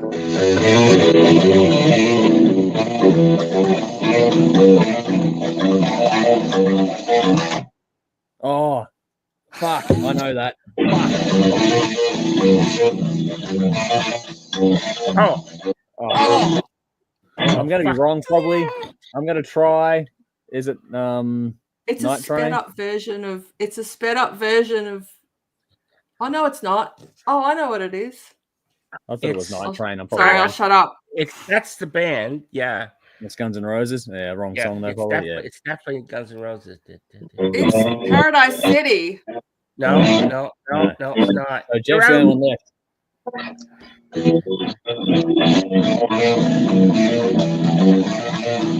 Oh, motherfucker. Really? I thought it was Paradise City. No, it's not Paradise. It's off of Appetite. I know. I get half a point at least. Yeah, you'll get. Guys.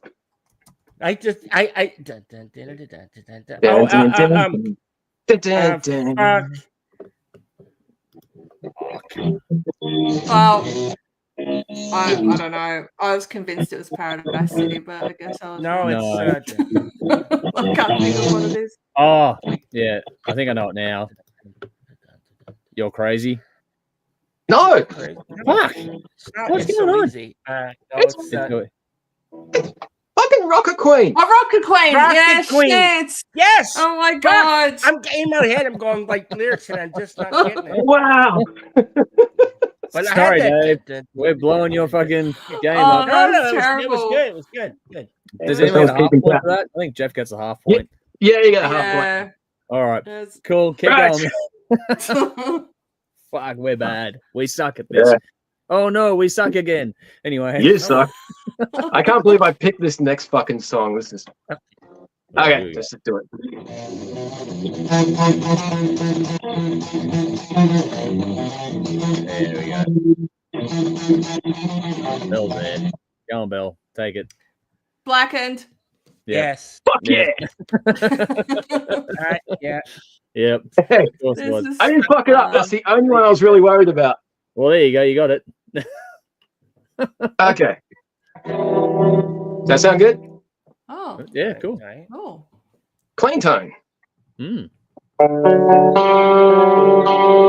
Oh, Def Leppard. Yeah. It's Hysteria. Sorry, I blurted it out. Jeff gets that one. Yeah. Nice, man. Good job. Sorry.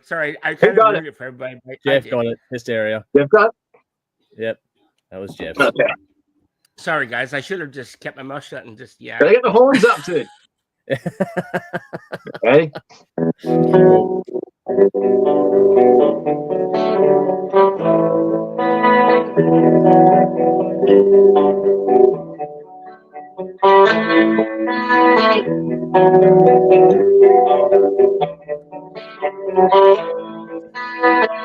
Jeff.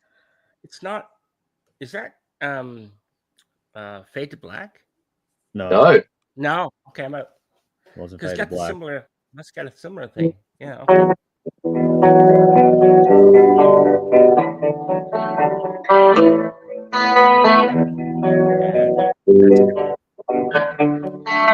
Ooh.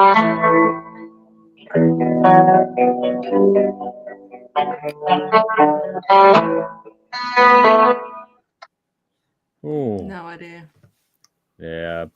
Give you a clue. Jeff mentioned the band earlier, and it's not really a type of song that they would be known for, but it's a big song for them.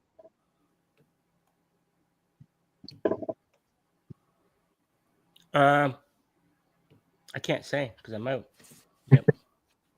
No, you may as well have a crack. I'm drawing a blank. Go on. Who? Oh, well, I believe now. If it's what I'm thinking, is it the Testament Serenity? Return to Serenity, Testament. Return to Serenity. Yeah. Nice. Yeah. That doesn't count. That doesn't count. Yeah, It does. All right, Got it. couple more. See how we go Alright. with this one. Cool. Fuck. It's still good.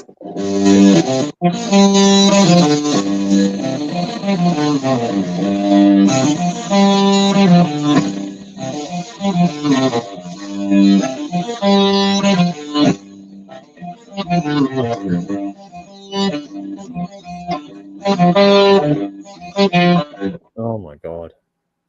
Dave, you'd be happy because it sounds like I got a flanger on there.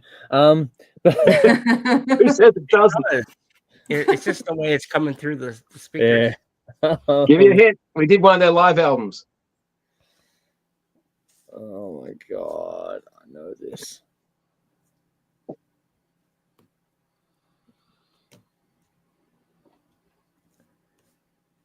Oh, come on. I know this. I can't pull it out. I hate that. Sorry, man. I'm out. I got nothing. Everyone else? That was Kiss. Ah. Okay. Watching You. Yep. Nice. Okay. Almost done. Yep.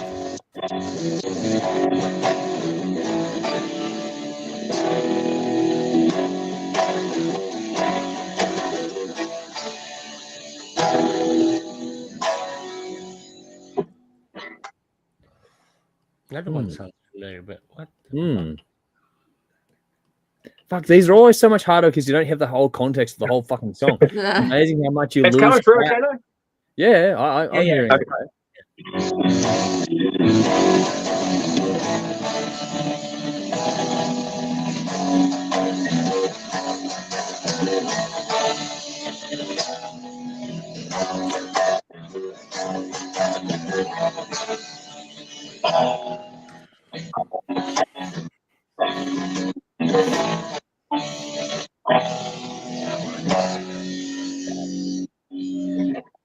No, something familiar there, but it's just I can't pick it. Yeah, I can't get there, man.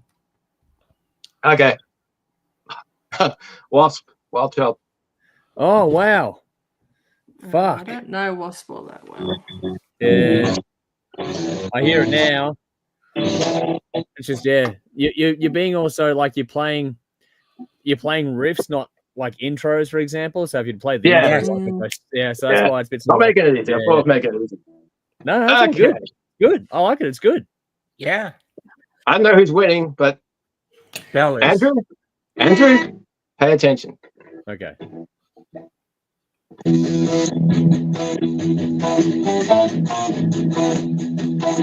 Oh, I know.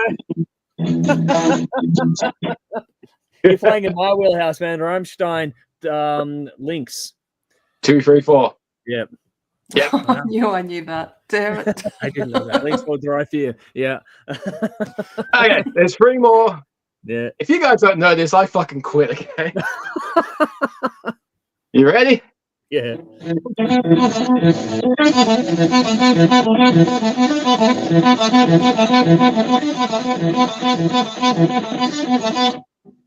Jesus Christ. You're quitting. I fucking have no idea. Yeah. I'll just go home. That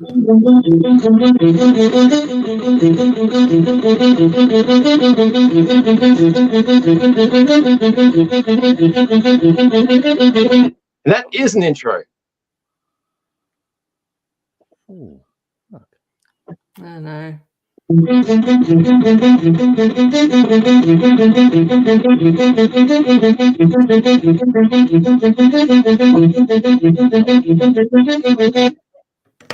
it like a Maiden song? Is it I'm Maiden? Close. Close. Ooh. Maybe their German equivalent. Halloween. Oh, Halloween. I don't know, then. I'm not sure they're one of their biggest songs. I don't know. What is it? It's Halloween. Future World. Oh, wow. Because again, No. okay. Yep. I only know Pretty Maid's Future World. Okay. Oh, right. Two more. I might Yep. not do this again. This isn't going too well. It's actually fun though, man. It is fun.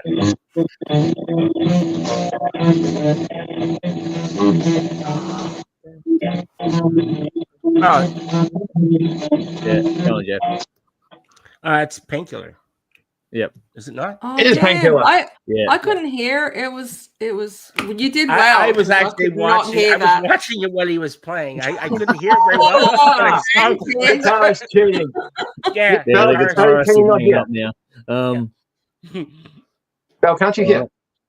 Oh no, it's just because there was one or all of us were making noise, so it would just. Yeah, if there's any sort of when we do background that, noise, it tends to be Well, maybe painful. we should So- just chops mute out. our mics.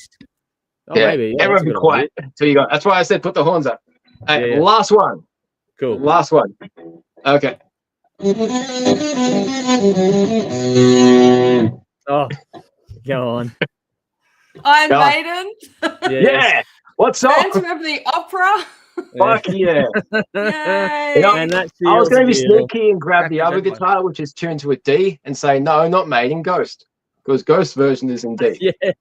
Oh, wow.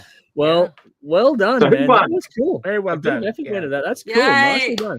Bell claims it. Bell Well is done, the Dave. winner. Yes. Thank you.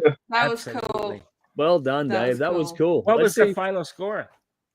Bell was. I came last. I got 2. 1, 2, 3, 4, 5, 6, 7, 8 for I don't Bell and I got 3, maybe. 5.5 for you, Jeff. Oh, well. More than Yeah. that. Nice. So there we Yeah. go. Is That's all the right. winner. That was Let's so see cool. here. Jeff got Sorry, so Ram. we'll go through Andrew got comments. Ramstein, so that's okay. No, that's right. Let's go through comments to see if anyone got the ones we didn't guess. Legend said, seriously, a dude named Benny White from a band named Elmer Fudd sang for the Funky Junction recording. Well, there you go. There's the answer cool. to that one. So the one from the start that nobody That's could what we're get. going to go through. Let's see if we find it. Okay. Michael says, sounds like Electric Wizard. I wouldn't be that. I Oh, wouldn't have thought no. that. Here we go. No. That's Michael. Craig says, does it go up to 11, Dave? Ta-da. It does. Electric Wizard, that Yeah. is an insult to Dave. I'm sorry. Yeah, that wouldn't be. That An was insult to not gonna go guitar playing. well. Yeah. Vinny says Gunner is getting in early somewhere. Well, yeah, that did get there. Legend says I'm one of the hugest Lizzy and Lynott fans. I have several tattoos, lots of bootlegs, a Phil statue, Phil action figure, bumper sticker, and awesome photo of Phil and Lemmy. Fucking wow, man, that's awesome. Nice. going. Also got the Greedy Bastards Married Jingle vinyl too. Eat your heart out again, motherfucker. Yeah. Wow. True fan. This is going wow. Oh, here we go. Craig's going. Well, Dave's 10 minutes in. We're only got one riff. Who's playing around? Yeah. Vinny's gone Megadeth. Well, yeah, I think we got that one as well. Hard Music said, "Rock on, Dave. You're too focused on your playing. Where's the stank face?" That's how he's playing the guitar. Vinny's gone. My ears are way off. Legend says it was cutting in and out, so hard to guess. It was a bit tricky with the audio. We'll work it out. Legend says, I know that song Danzig. Was Danzig in there? No Danzig. No. Here we go back to the roots because Hards are gone. Strong Wayne's World basement vibes tonight. Yeah, that's definitely us. That's where It's on the Wayne's World thing.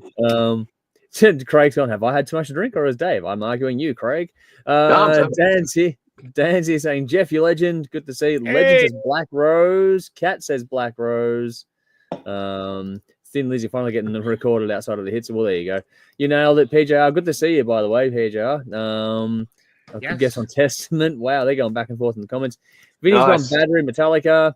PJR says Legend Odinson, awesome. Split on Christ Cruciforms. Wow. I spit on Christ Cruciforms. Wow. Guru says kick out the yams, Dave. Okay, they're back and forth on YouTube because Legend's gone. Thin Lizzy's my favorite band, but Boys Back in Town has basically become Stairway to Heaven to me. Overplayed and so many better songs that are really acknowledged. That's a Yeah. Correct. Yes. I agree. I agree. Kat says I have Black Rose tattoo. Legend. I saw them in '78 in Melbourne. Fucking Oh, hell, wow. this is a Nice. Fucking Thin Lizzy Love Fest. Craig says, I'm surprised, Dave, from 2 weeks ago. There were a lot of beverages. I have a pretty good memory. Yeah, you do, actually. I've never Surprisingly actually good, known you to actually. suffer.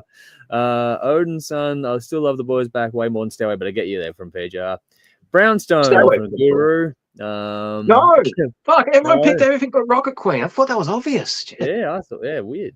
Wow. PJR, No. Rad Cat, many are jealous. Long live Melbourne, always a great music scene. So there we go. Good to have you here, PJR. Chiming in on this one. Ledge says, you guys are lucky I'm crippled and got nowhere to be tomorrow. Now I got a reason to tap late on Wednesdays here at least till the Thunder and Lightning episode. Bonus points if you do the, I don't know what was going to be coming after that, but we'll do it. Awesome. We'll do that. The Huey Lewis tracks. There we go. The Huey Lewis tracks. That could be interesting. Yeah, everyone thought Brownstone, man. PJ thought Brownstone too. Guru's going to use to a little got more and more. My first nothing close. There we go. My Michelle, everything's getting a run. PJ's going, oh, fuck, I should have had that one. We all know that feeling. Kuru says, oh, yeah, somehow earlier today. Wow. Ledge says he played Rocket Queen quite a bit faster. That's why they didn't get it. Okay, well, we'll see. Craig says 0 out of 10. Versions. Def Leppard Hysteria. There we go. Oh, live versions. Okay, cool. Yeah. Participation ribbon at least for Vinny. Def Leppard Hysteria. Yay from Craig. Oh, fuck. Brian's gone run to you. Brian Adams. Which one? No, in this river? Yeah, No. It kind of sounds like Lass or BLS, Black Label Society. No. Behind Blue Eyes. And then Vinny's just gone for Soggy Biscuit. PJ's gone, wow, Testament sucked after a while. Sounds English. Kiss Watching You. So Jolie got that one. Yes. Thank you, Jolie. Yes. PJ's going, boo, Kiss sucks. Except the long. You suck. Cold gin. Yay. Oh, wow. Well, just as a viewer, the guitar audio is really choppy. We'll have to work on it. Maybe, Dave, as a thought for next time, acoustic might work a bit easier because it won't be won't be so push on the pickup there. I have to look it up. Oh, wow. Live Wasp from PJ. There you go. There's a Wasp, yes. Vinny's gone, definitely not the Pet Shop Boys. Looks That Kill. Is that one of the ones in there? Nope. Was thinking about doing a crew, but no, I couldn't fit everything in.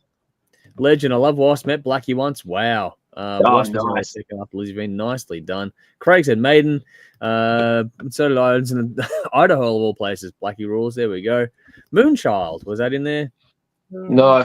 No. All right. PJ got Wild Child. There we go. Legend says San Fran in 2003 for me. Just went to the radio station they were at before the show. Got a photo and signed copy of Unholy Terror. Bloody hell. Fucking what? Making me jealous is all shit over here. Guru's gone opera. Which would be, that was there before. Craig says Future World was the only riff I could hear clearly. Every other one cut out for me, unfortunately. Okay, cool. Maiden. Very cool, Dave, though. It definitely asks you to fine-tune your ears more so, which is cool. Like, I think it's a great idea, man. Yeah, it is cool. It's a great idea. I can't believe no one got that first one. Fucking hell. What was it? All right. What was it? It was Ghost Love Score. Oh, okay. Was Well, that'd it? be why Yep. Oh, wow. Three quarters of the way through when it starts to rock up again. Okay, cool. Leave me home or leave me be, that part. Nice. Okay, yeah, all right. Oh. I reckon next time, it's a great idea. Try the acoustic next time around to make it easier. Be a bit cleaner. I know it's not the same thing. Broadcasting through phones is hard enough with fucking amp and distortion and everything. Seems the clean tone ones came through better. Yeah. No, it's just it's tunable. Yeah, sorry. We should mute our mics until for sure. I think muting us is a good idea as well. Yeah. I knew that would be the case. That's why I said put the fucking horns up. Yeah. I thought quiet would be enough, but obviously there's enough sort of background push and pull. We haven't really done this before, folks, so it's a completely new experiment for us. So give us room to I grow. probably could have told you beforehand so we could do a sound check, but I don't want to surprise everyone. Yeah, that's the point. It was meant to be a surprise, and it was all good. And it worked. It was good. I like that. it. Yeah, I think the game's great, Dave. I reckon it's a lot of fun. We'll do the mute thing, and we'll try the acoustic guitar next time around to see how we'll go acoustic. That'll work better. I don't think I'm I got two acoustics. We can do different tunings because exactly. Somewhere in D, somewhere in E.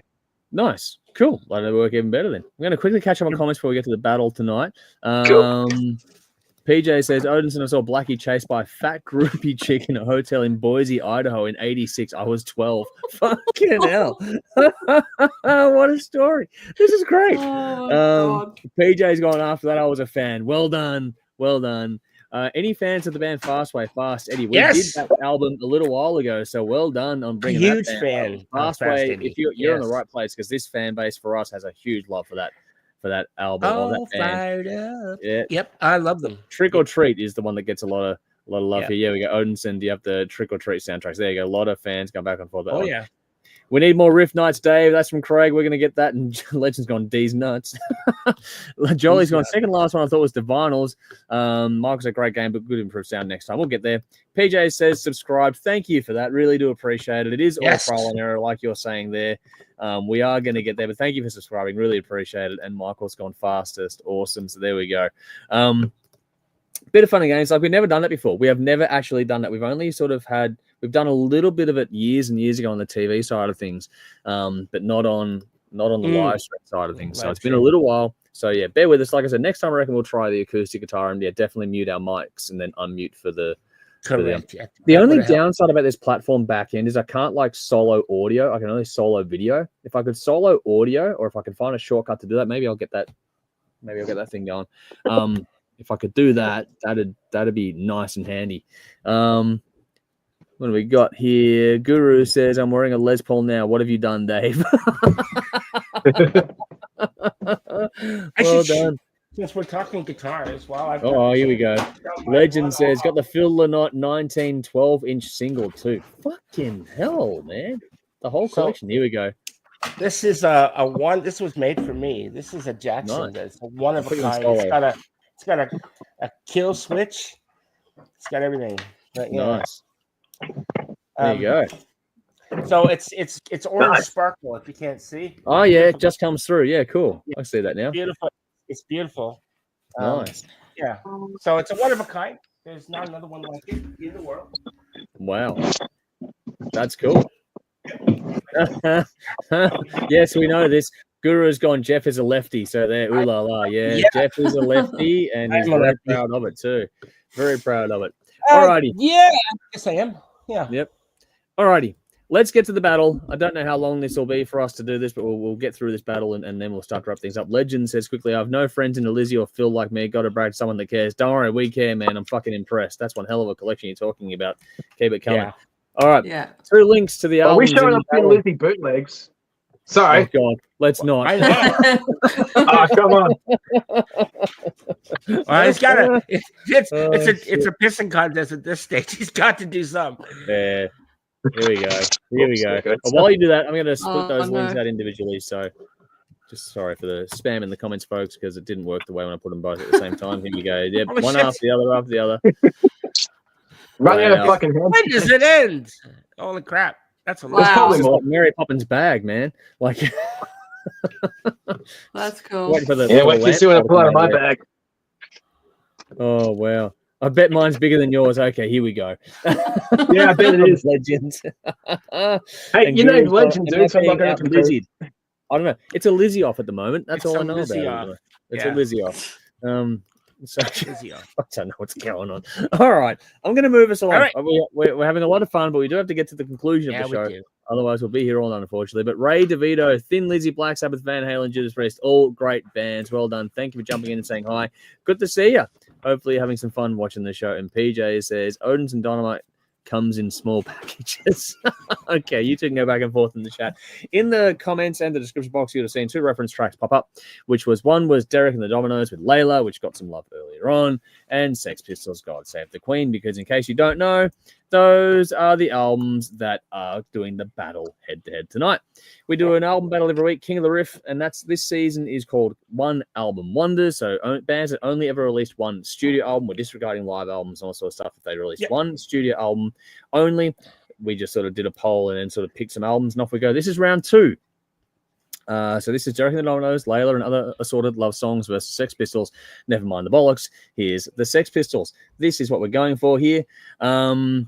This is possibly the most painful week of all for Dave. So, Dave, let's start with you. Which is your winner and why? Okay. I like Cream. I like Eric Clapton in Cream. That's about it. I know Layla. Everyone knows that song. It's a cool song, cool riff. That's where Eric Clapton begins and ends for me. As far as the rest of this album goes, I've never heard any of this before. Pretty good. Good songs, good performances. easy listening, soft rock stuff. Good listen, except for the cover of Jimi Hendrix Little Wing. That was fucking terrible. Yeah, that was weird. That one. I'm with Jeff. I like covers, but I fucking hate changing the arrangements and making it something different. This fucking sucked. Absolute crap. It's disrespectful to Hendrix. Hendrix was alive when this came out. Hendrix should have punched Eric Clapton in the face and said, "Don't fuck up my song." Crap. Well, I reckon the best cover of that song was done by Stevie. He did the best cover. Yeah, Stevie Ray Vaughan fucking nailed that song. The only guy who can do Hendrix justice. Yeah. Yeah, good point. There's a story that when when Jimi Hendrix was first performing in 1966, all these musicians and everyone was going to this club in the UK, and Eric Clapton walked out and somebody said, "Where are you going?" He's like, "I'm going home to practice." Yes, that's right. Hendrix fucking intimidated the hell out of everybody. Scared a lot of really did. Absolutely. And if I was Eric Clapton, I'd be fucking terrified too. It was a good listen, but I didn't find anything I would go back to on this album. And I've heard Layla enough, so fuck it. Eric Clapton's a good guitar player, but he's seriously overrated. Every time you see one of those polls, the best guitarists of all time, he's always in the top 5. My question is, why? There was so much better guitar players out there. I can never understand why he's right up there. He's good. He's not one of the best. And because he's regarded as one of the best, he just fucking shits me. Overrated is the perfect word to describe Eric Clapton. And then we move on to Sex Pistols. Fucking hell. At least Eric Clapton can play. I said to Andrew before we went on because we did a punk special a few years ago. Yeah. And I asked if we did this album as part of it, and apparently we did. But listening to this now, I don't remember ever hearing this before, except for Anarchy in the UK. So I might have lied last time and just faked it because I knew I was going to hear it. You blocked it out, man. That's kind of it because you hated it. We had to listen to a lot of fucking punk for that special, like 8 albums or something. Yeah. And God, I knew the Sex Pistols were shit. So punk. Below average musicians, shit attitudes, lyrics that blame everything and everyone for your problems. It's an insult to music, and the effects still reach a lot of shit genres to this day. I will confess that I was interested in the Sex Pistols at the age of 15. I always liked checking out bands that I liked. I'd like checking out their influences. So being a Nirvana fan at the time, pissed off teenager, it drew me to the Sex Pistols. As a broke teenager, I couldn't afford to buy every CD I was interested in. Thankfully, it's never been in my collection because it might be one I would throw away. But I did the only thing I could do at the time, read. Lots of magazines, lots of books from the library about music, and I remember seeing a documentary. There's lots out there about the Sex Pistols. They were a cultural phenomenon, for better or worse. And that quickly turned me off. I could relate too much to this band at the time. I would have fucking loved it. But at the age of 15, I was very cautious. Because unlike a lot of my friends, I couldn't really go off the rails and have something to fall back on. Everyone else has a nice, perfect family. I had me, pretty much. So even at 15, I was smart. But at the same time, I knew that a shit attitude just makes things worse. Yeah, life is hard. Yeah, people are born with shit cards to play. You want to cry like a little bitch your whole life. You want to blame society, politics, fucking everything. Or do you want to put in a bit of effort and own your life and make things better? It's easy to give up. Fuck the Sex Pistols, fuck punk, fuck hardcore, and fuck every other genre that has been influenced by this shit. Anything with corn, it can fuck off because of the same shit attitudes. This is an easy fucking win for Derek and the Dominos. Easy. Okay. There we go. Wow. Okie dokie. Shots fired. All righty. Bill, you have to follow it up. All right. I can do that. While some people find Eric Clapton's guitar playing overrated, I wonder if they think the same about his singing ability, because I think he has one of the most soothing voices out there while still being gritty enough for rock. And I think it's a treat to listen to. I also like his guitar playing, and I really can't fault it. This album gave me everything I wanted in an album from the 70s. In fact, given it was very early in the decade, 1970, actually, I think it was, it seemed to be ahead of its time, almost like it was creating the sound of the 70s in some way. which I thought was quite progressive for a not obviously progressive album. This album has so much life and soul. It had me moving the whole time. It had upbeat energy and was chilled out at the same time. So I don't know how they do that. It must be fantastic songwriting.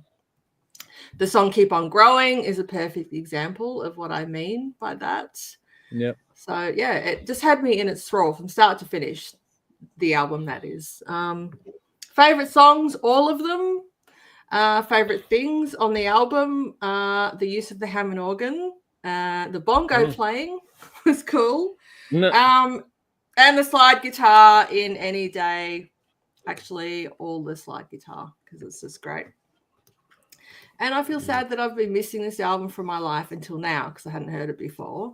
It's definitely something I'm going to rectify, and it's actually particularly one I'd really like on vinyl, because that's what it was made for. That's how I want to hear it in its purity. Yep. So thank you to whoever put it forward in the polls, and thank you to Jeff for putting it in the top 10. Yeah. I think that nomination came from TikTok, Big Red Fire Truck, maybe, actually. The band put that one forward, I think, from memory. Could be wrong. But Wow. Yeah. That's an amazing memory. There, that's so random. I can do that, but I can't pick a fucking riff, so, work it out. You got to. Anyway. All right. And then we have the Sex Pistols, never mind the bollocks.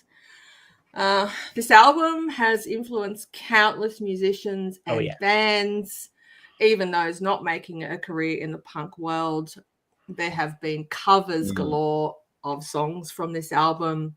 It's a timestamp for cultural and musical revolution. Sid and Johnny are household names. Why did all this happen? I have no idea, because it's total garbage. Definitely a torture album for me. Wow. The Dominos. Yeah, I agree. I'm with you on that, Bill. Whoa. All right. Okay. So we're 2 down. Jeff, over to you. All right. Look, obviously, Derek and the Dominos, it's a great album, and it has a lot of great songs. I'm a huge Clapton fan, and I'll say why, Dave. I know you said he was overrated. He's overrated today, but in 1970, he was not overrated. There was Jimmy Page, there was Jeff Beck, and there was Hendrix. So literally those 3 guitar players, and then there was him. So when you take those 3 guitar players and go, well, Hendrix obviously the best of them all, and then maybe Jeff Beck, Clapton. I would say that Jimmy Page. I put the guitar player from the Doors above fucking Clapton. Well, Robbie Krieger. Well, look, I would say that Jimmy Page is a more diverse player than Clapton, because Clapton really just played the blues. Page did a lot of stuff, right? And if you listen to some, so there's no question. We're also talking rock guitar. I mean, there was plenty of blues guitar players around then too. Yeah, but not popular like this. Like they just weren't. They weren't popular. They became popular later. But I'm talking about polls now. I mean, but it'd be interesting to do one as a wider poll too, just on this note, like your favorite guitarist from the 70s and that. Yeah, polls from the last 15 years, he's always in the top 5.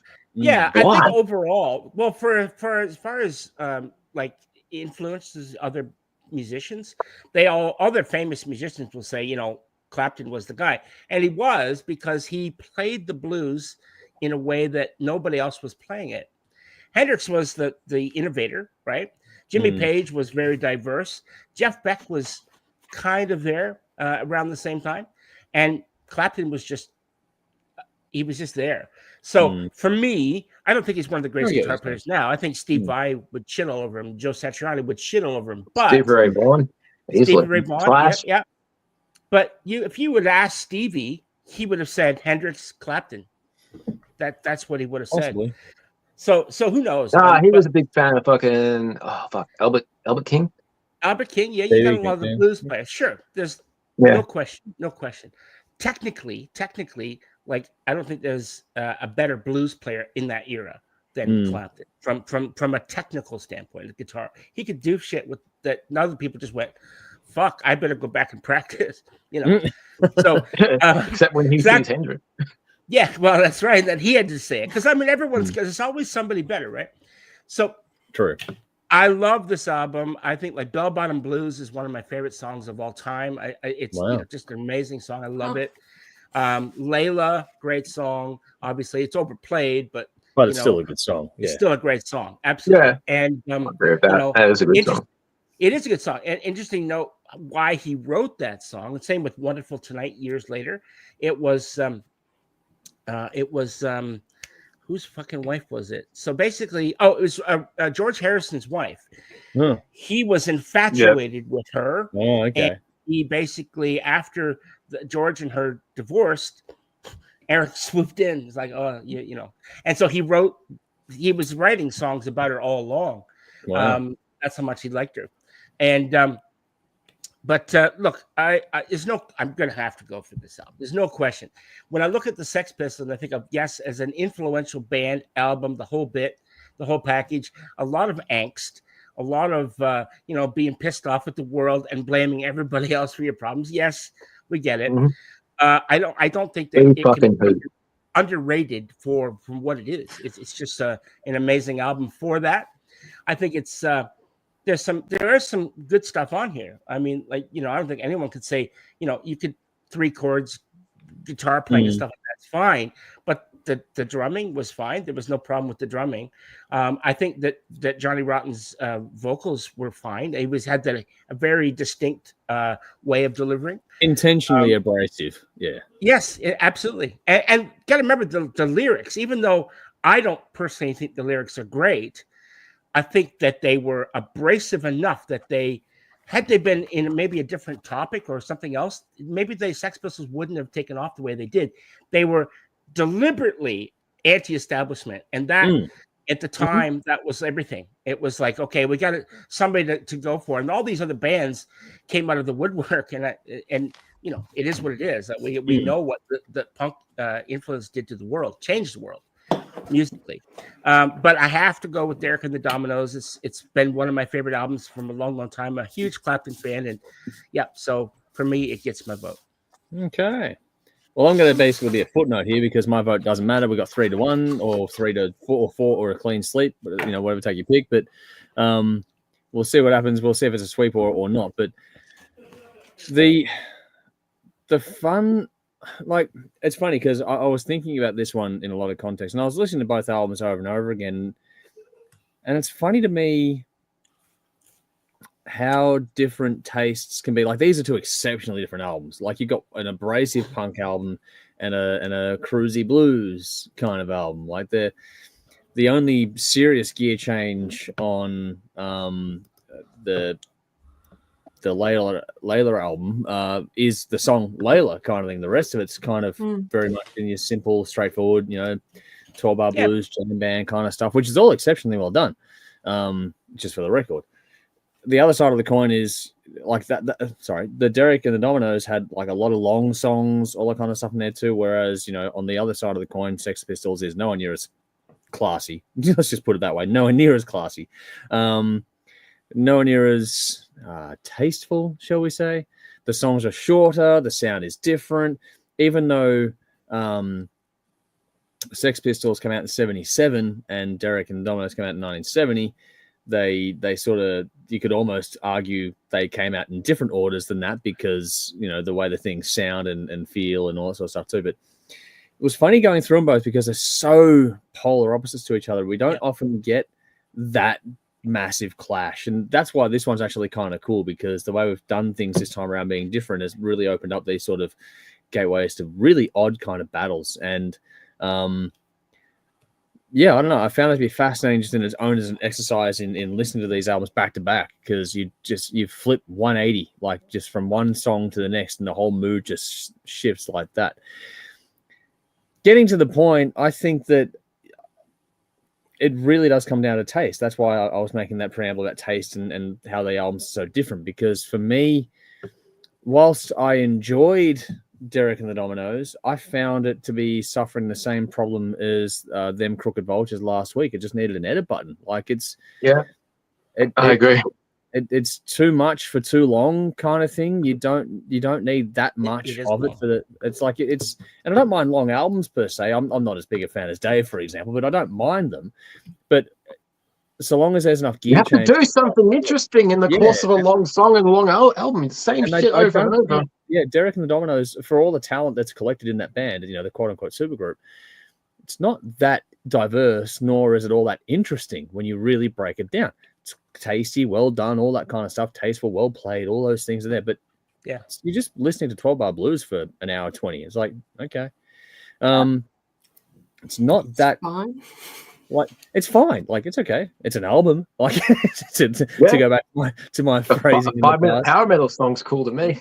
Yeah, this is where it comes horses for courses, because then when Sex Pistols came on, and I'm going to be devil's advocate here, I'm going to vote for the Sex Pistols in this battle, because when it came on, it just changed, and at least, even if you didn't like it, you got diversity. Like, you got different tempos, different aggressions, different topics lyrically going on. Like, I'll give it that. There was the anti-establishment vibe. It may or may not resonate with you. And I understand all the critiques of it and why people think and say the things they do about it. But for me, the anti-establishment vibe suits them. I think that they embodied an era when, Thatcherism was running rife and all that kind of stuff. It really did just capture a zeitgeist, and not regardless of the music, just the cultural shift that came about because of that. Like, you didn't have bands in the 70s in England talking about the Queen in the way that these guys were talking about the Queen. Like, it just wasn't done. And these guys went, fuck it. You know what I mean? And I'll always give it a evil woman. Okay. But I loved the attitude. And even for me, it's still funny how when you listen to these songs, and some of it's obnoxious, or it's all obnoxious, let's be blunt, but the way they put things in there that still are relevant today, it kind of is a bit of a indictment on humanity to show how far we have not progressed since 77. When you consider that a lot of the things that they're angry about are still pertinent today. And so I found that to be a bit of an interesting observation listening to it. But for me, yes, I understand all the critiques of it, but at the same time, I found Sex Pistols to be so much more engaging, endearing to me. It got my attention and fired me up, and it made me want to go and punch walls. So, good. Like, or in modern day terms, go and punch a Nazi. So that's what it felt like doing. So, that's a modern day term. I don't know. Punching a Nazi. But it wasn't Ramones. Hey ho, let's go. It was something else. But I thought Sex Pistols. See, the Ramones are okay. But no, I'm gonna vote for Sex Pistols. Not that it matters. It doesn't matter. Derek and the Dominos go through for us, but I was going to go with Sex Pistols. So there we go. But none of us had to listen to it again. So that's that. Thank God. I was waiting for that. The flip side is, right, because we have a different if a video doesn't go well on YouTube in particular, it doesn't get a lot of comments. So it makes it harder to get a vote. But there weren't a lot of votes for this one, but we did get a minimal number of votes, and that determined that Sex Pistols was the winner, which means that 2 weeks in a row, us and the audience have gone bang. So that's a really interesting observation to take into account, that us and the audience are not on the same track at all. So we'll see how that plays out as we get towards our final winner as the weeks roll on. That's it. I did tell Dave at the start of the show tonight that this week would be the most painful week. It'll get a bit easier after this, because next week is Blind Faith with their self-titled album going up against a Melbourne band called Scarlet, which I hope a lot of you are going to check out this album because it's fucking cool. We knew about this one because we knew the band, and I've wanted to put it in there because they were a one and done. They thought they fit the brief more than any other time. They're going to fit the brief, so I thought they're going to get in there. So that's it. It's going to be fun to revisit that one. We haven't listened to it for a while. It was like 2015, 16 when that came out. So looking forward to revisiting that one. But again, it's going to go up against another great album that people have chosen out there as well. So we're going to have some fun next week. Blind Faith, self-titled versus Scarlet, self-titled. The battle of the self-titled one and only albums next week. Quickly here, comments, and then we'll get to the wrap-up of the show. We have Hard Music saying, Tetris All-Star Tribute Band, Dave Guitars, Jeff Bass, Andrew Drums, Bell Vocals. Wow, you're off. Too big. not going to be good. Let's put this into context. Jeff and Dave are definitely the guitarists. I can dabble in a bit of everything, although I can only do 3 things at a time on drums. But I spent most of my music time in the past doing vocals and guitar. Bell can do keys. Keys. I know she can play. Yeah. Keys are going to be awesome. So there you go. Yes, we could actually do things. We're already symphonic or power that's metal. about it. We're power metal. It's Bell. Wow. No, we are not. Well, Yeah. you guys want this is not a plug for this program, but if you're looking for a DAW, right, something that's free and really, really good, Reaper. Just get Reaper. Yeah, Reaper is very popular. Do whatever you want. Yeah. As a freebie, Reaper is a good one. It's been around for ages too, Reaper. It has. Michael says, I pondered the battle, was not way for me to choose at all. Have to go Derek and the Dominos. I pondered a lot and forgot to vote, for fuck's sake. Oh, well, there you go. Legends bummed I ran out of beer and I was about to go to bed before I realized you guys are live. It's almost 3:30 here. Sorry, mate, we're live. Thank you, buddy. We're running a little behind. It sucks when you run out of beer, especially at 3:30 in the morning when you're that's walking around aimlessly, lost. Woke up this morning and I got myself a beer. You need a beer for the morning, buddy. Yeah, well. You can watch us tomorrow, though. It'll be on YouTube whenever you want. It'll be there. You can find We it. don't interact then, though. We're asleep. No, but that's why this is the fun part. PJ says, cringe covering Hendrix. Clapton stinks. Wow, there we go. Yeah. Like John That was Sykes. the worst, man. Yeah. John Sykes recipes. Yes, that's from Ray. Yeah, John Sykes was a gun guitarist. Speaking of gun guitarists, doesn't matter. Ray also never. I love Nevermind the Bollocks. So there we go. Some more love for that one, at least. Legend says, I could get tarred and feathered for this, but I think Jimmy's more overrated than Clapton by far. Oh, Dave's going to hate you now. Uh-oh. I don't respond to stupid comments. I thought you were cool, man. What the fuck? I don't think Hendrix is overrated at all. No, Hendrix couldn't be overrated. PJ says, Dogs' Hendrix is fucking is where I God, man. jump-started punk and found Australian post-punk. Wow, man, that's a deep dive. Nice. Michael Hutchins rules, talented vocalist. I agree. I know that in our he hasn't gone over that well with our hard rock audience on TV side of things, but in terms of talent, he was a Here's a question. Mm. Would Maiden have been Maiden if there wasn't the Sex Pistols? Because it was fucking Paul Di'Anno, who was a punk guy, and that was his idol. So he brought the whole punk scene. Do you know what? I think Clive Barr on drums really had that punk feel. The first album especially has a punk thing. Definitely. But you know, you get metal bands covering punk songs, and I like Skid Row doing Psychotherapy and Motley Crue or Megadeth doing Anarchy in UK, but they can play. That's the big Guns fucking N' difference. Roses They're good did the whole musicians. album. Yeah, like Spaghetti Incident is fucking awesome. I know people don't like it. I love that fucking album because they're a good band who can play. They got the fucking chops. But here's a question then on the flip side. Do any of us like Motley Crue's take on Anarchy in the UK? I do. Yeah, I do actually. Yeah. So that's it. It shows you that the I like song... it. It's good. I like Green Jelly's version too. Anarchy in Bedrock. Green Jelly are fun. I want to be Fred Flintstone. All right, I'm going to catch these quickly. Wally Nightingale from Christopher Valdez. I'm not sure what that's going on there, but good to see you. Thanks for jumping in. Ray says, so it's more like a vote against Sex Pistols than vote for Clapton. Well, it's more of a protest vote this week. Ledge says, Prince was such a badass on guitar. A crime there was not more live albums when he died. I got a Lemmy, Prince Bowie, BB King combo tattoo. Fucking wow. Oh, that's fucking cool. That Prince video of him during When My Guitar Gently Weeps, that's cool. Yeah. Also, that's the really Super Bowl performance of Purple Rain was fucking amazing moment in time. He did an amazing performance on like some awards show, and he just came out and holy fuck, it's amazing. Just he was. I'll dig it up. Yeah. Oh really? What? When did this happen? Prince. 10 years ago. Yeah. Prince died. died. 10 years. Like, really? Holy shit! What rock? Bells in the head game the time warp again. Tasmania really that big of a rock? Prince has been dead for fucking years. Oh, no, There was like Bowie, Lemmy, Prince. They all fucking dropped dead. Yeah, it's really sad. Well, Prince was. Wow. Shocking. Not so much now, unless you're just learning about it. Yeah, no, he was an amazing musician. Oh no, Belle's going through a crisis now. She's like, "Oh, sorry, Belle. I didn't mean to give you bad news." That's shit when that happens. I'm sorry. It's okay. So I'm just processing.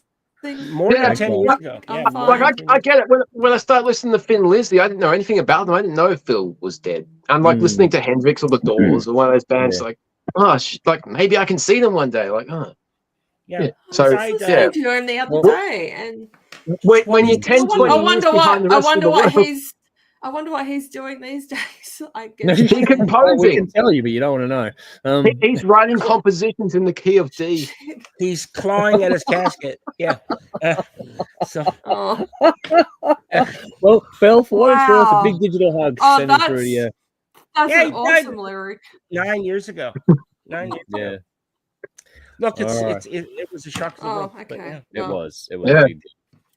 That shows you just how far out of the loop you can get sometimes. So I do agree. Like up here, I can hear nothing if I choose not to. So it's just one of those things that can work out. Yeah. As much as I hate the fucking world, I couldn't ignore it. I couldn't do it. I need to know. I'd rather know. Yeah, I agree. PJ said he did The Color of Money for Scorsese, which wasn't bad. Color Money, good film. Yep. Yeah.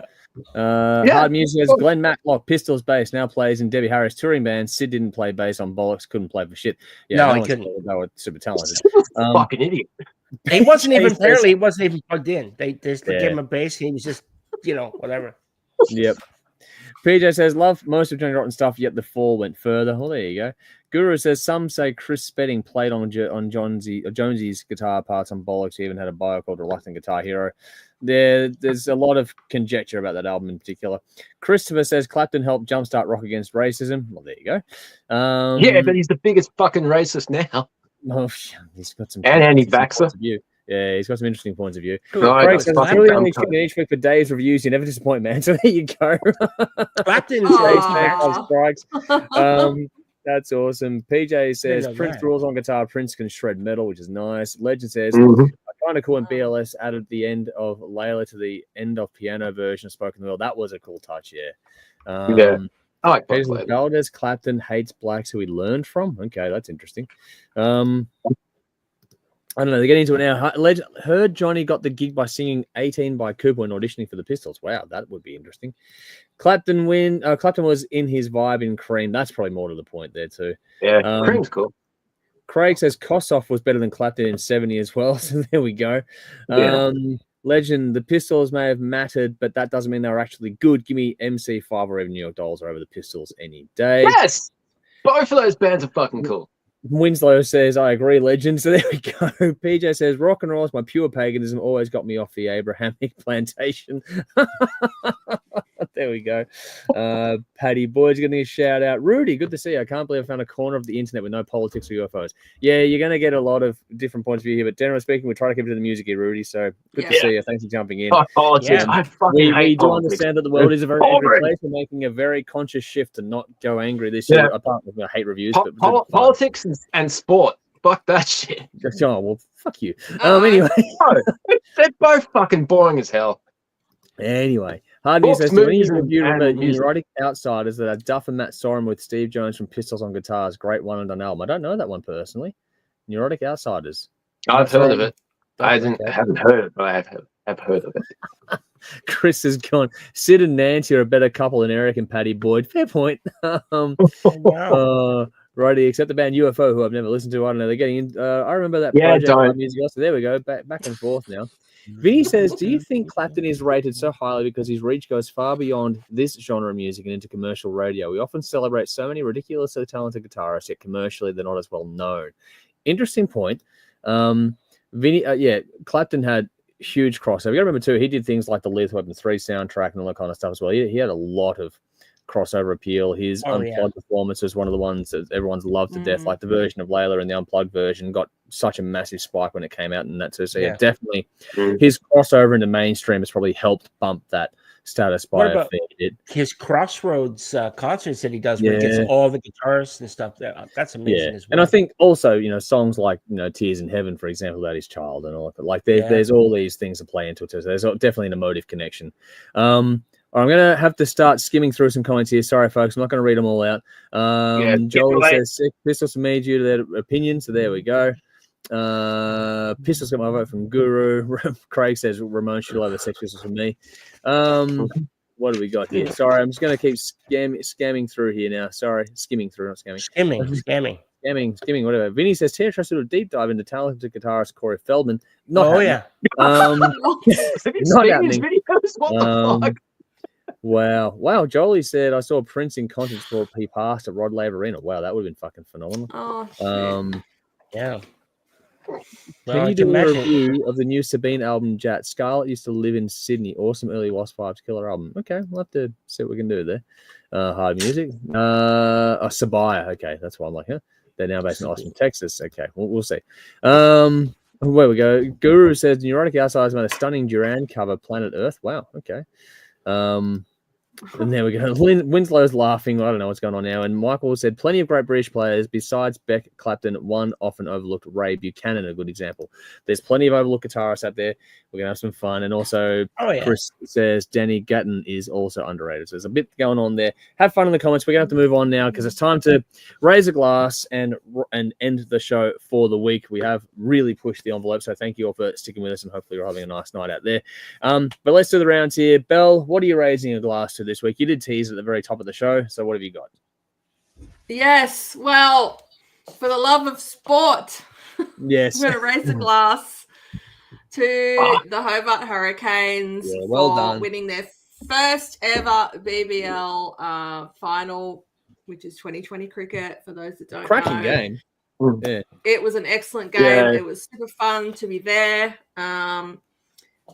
To be chosen for getting 100 runs in a 2020 match is fucking impressive. He's a local legend now. Yeah, local boy now. He's never going to buy a drink in his life in Tassie again. No, he won't. That was fun. Well-spoken guy, very humble and entertaining in his speech afterwards. So, and to put a bit of music in there to Gus, the saxophonist, who comes along every game. He's part of the show, I guess it's called, and he just walks around with his saxophone and plays along to whatever the DJ's got on, and they'll put him on camera every now and then, and he's fucking amazing. He just jams, and he's talented guy. So that's fun. A bit of music in the sport, which some people find very boring. The only thing more boring than fucking football is cricket. I don't know how anyone can stand it. It's so fucking boring. Well, when it only goes for a couple of hours. When it only goes for a couple of hours. A guy throws the ball and the cunt hits it with a fucking stick.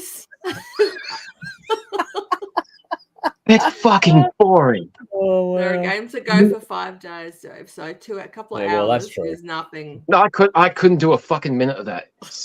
No, every time it's on fucking news or so, like. Well, each to don't yuck others yum. Yeah. Cheers. There you go. To the Hurricanes. Cheers. There we go. Cheers. All right, Dave. What are you raising a glass to this week? I'm gonna raise the glass to THR's Tastemakers. The playlist is really good this week. Coming up for next week, it should be a good show. There's been some times where it's been up and down. This is good, this is bad, but it's all pretty good this week. There's a couple of weeks where it's just like, fucking kill me now. This is worse than cricket. Yeah. Well, I'm glad it's a good week. But next week's looking pretty good. Nice. Well, I'm looking forward to next week's thoughts because we're going to have another fun show. We've got a better week for you next week, Dave. I promise it'll be a better week for you. It's going to be interesting. All right. Jeff, what are you raising a glass to this week? Well, I'm going to raise my glass to something that is very near and dear to my heart, and that is this show. You three make my job, my everything, my week. I can't think about anything else during the week about coming here and doing this. So to you guys, thank you. No, same back to you, man. Cheers back to you. Likewise, back at you. Cheers, man. Yeah, love all around. I really mean that. I do. No, and genuinely the other way around too. Like it is. We are a little family. People don't know what it's like behind the scenes. We get pretty in depth with each other. So I do love every single one of you like family. That's how it works. All right. Speaking of family, I'm raising a glass to Jody being back. Fuck yeah! I'm glad that Jody's back. Quickly here, just on the sport thing, the Kansas City Chiefs fuck yeah. 3 Super Bowls in a row. The first team to ever have a shot at doing an actual three-peat. So I'm raising a glass to the Kansas City Chiefs. And if we win it in a couple of weeks, fuck, I'm going to go off them all. And the Kansas City Chiefs. Don't worry, Dave. What sport is this? This is American football. It's American. American football. We're doing fucking American sports in Australia. Yeah, great. Yeah. All right. And finally, quickly here, this is a bit of a serious one, but it is a positive one. People doing the hard thing when it's the right thing to do. I'm going to raise a glass to that because it's easier to just walk away and not do the right thing. It's harder to do the right thing and look after those that are nearest and dearest to you. So the people that have the strength of conviction and the courage and the ability to push through, I salute you. Raise a glass to you this week. So there we go. That's for those of you out there that feel the need for that. Quick final comments, very quick final comments here. Craig says Hobart didn't win. It was a one-man Owen show. Vinny says, regarding last week's stream, I'd like to raise a glass that I've storyboarded my fuck like a beast video, just collating props and working out lighting. Watch this space. Oh, fuck. No.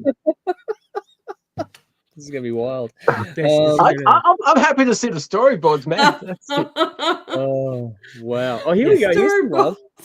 Cat's gone. Got to give a huge shout out to Belle for the extensive anniversary albums list in Patreon. Massive effort. So there we go. There's some love for Belle and her work behind the scenes. So that's nicely done. I will definitely raise a glass to that one. Cheers. Yeah. Cat. Well done.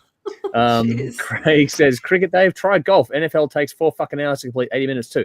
Nah, man, it's even less. NFL is like 12 minutes. At least with golf, you got something to get excited about because the cameraman who's actually pretending to film that fucking ball with that massive shot, there's no way he's actually got that. He's faking it.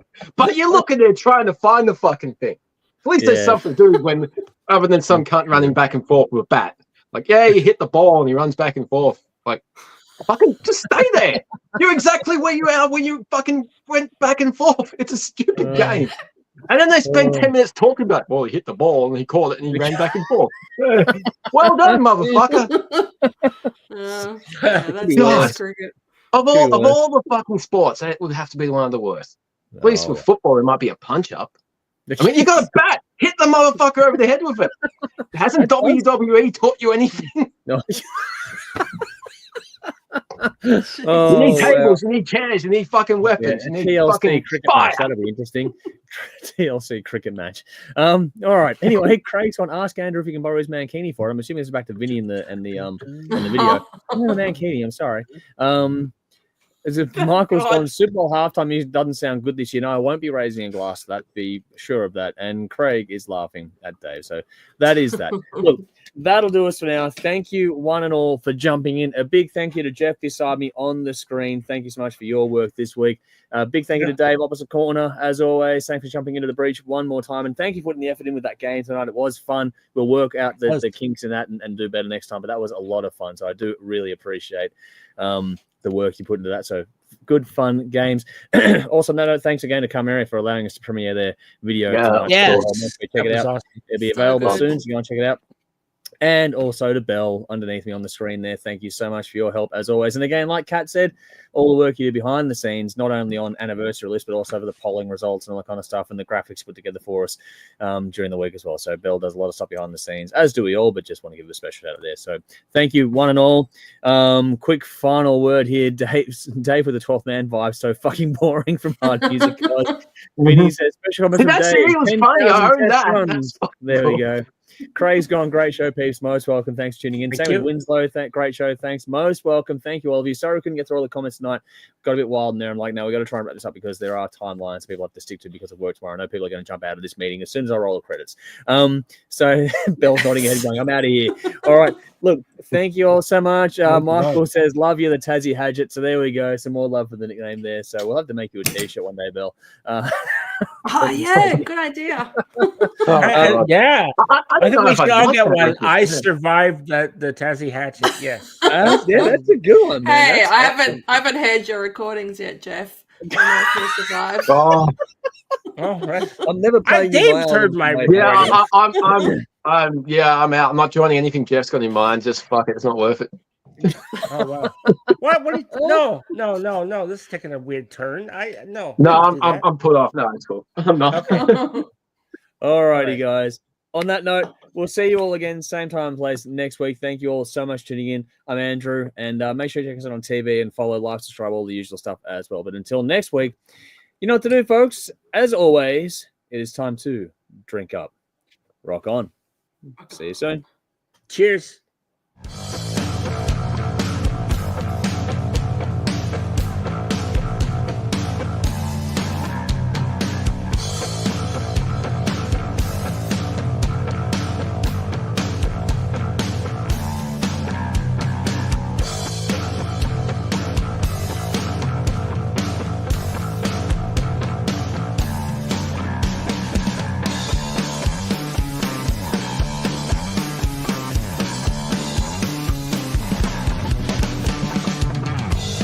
Speak.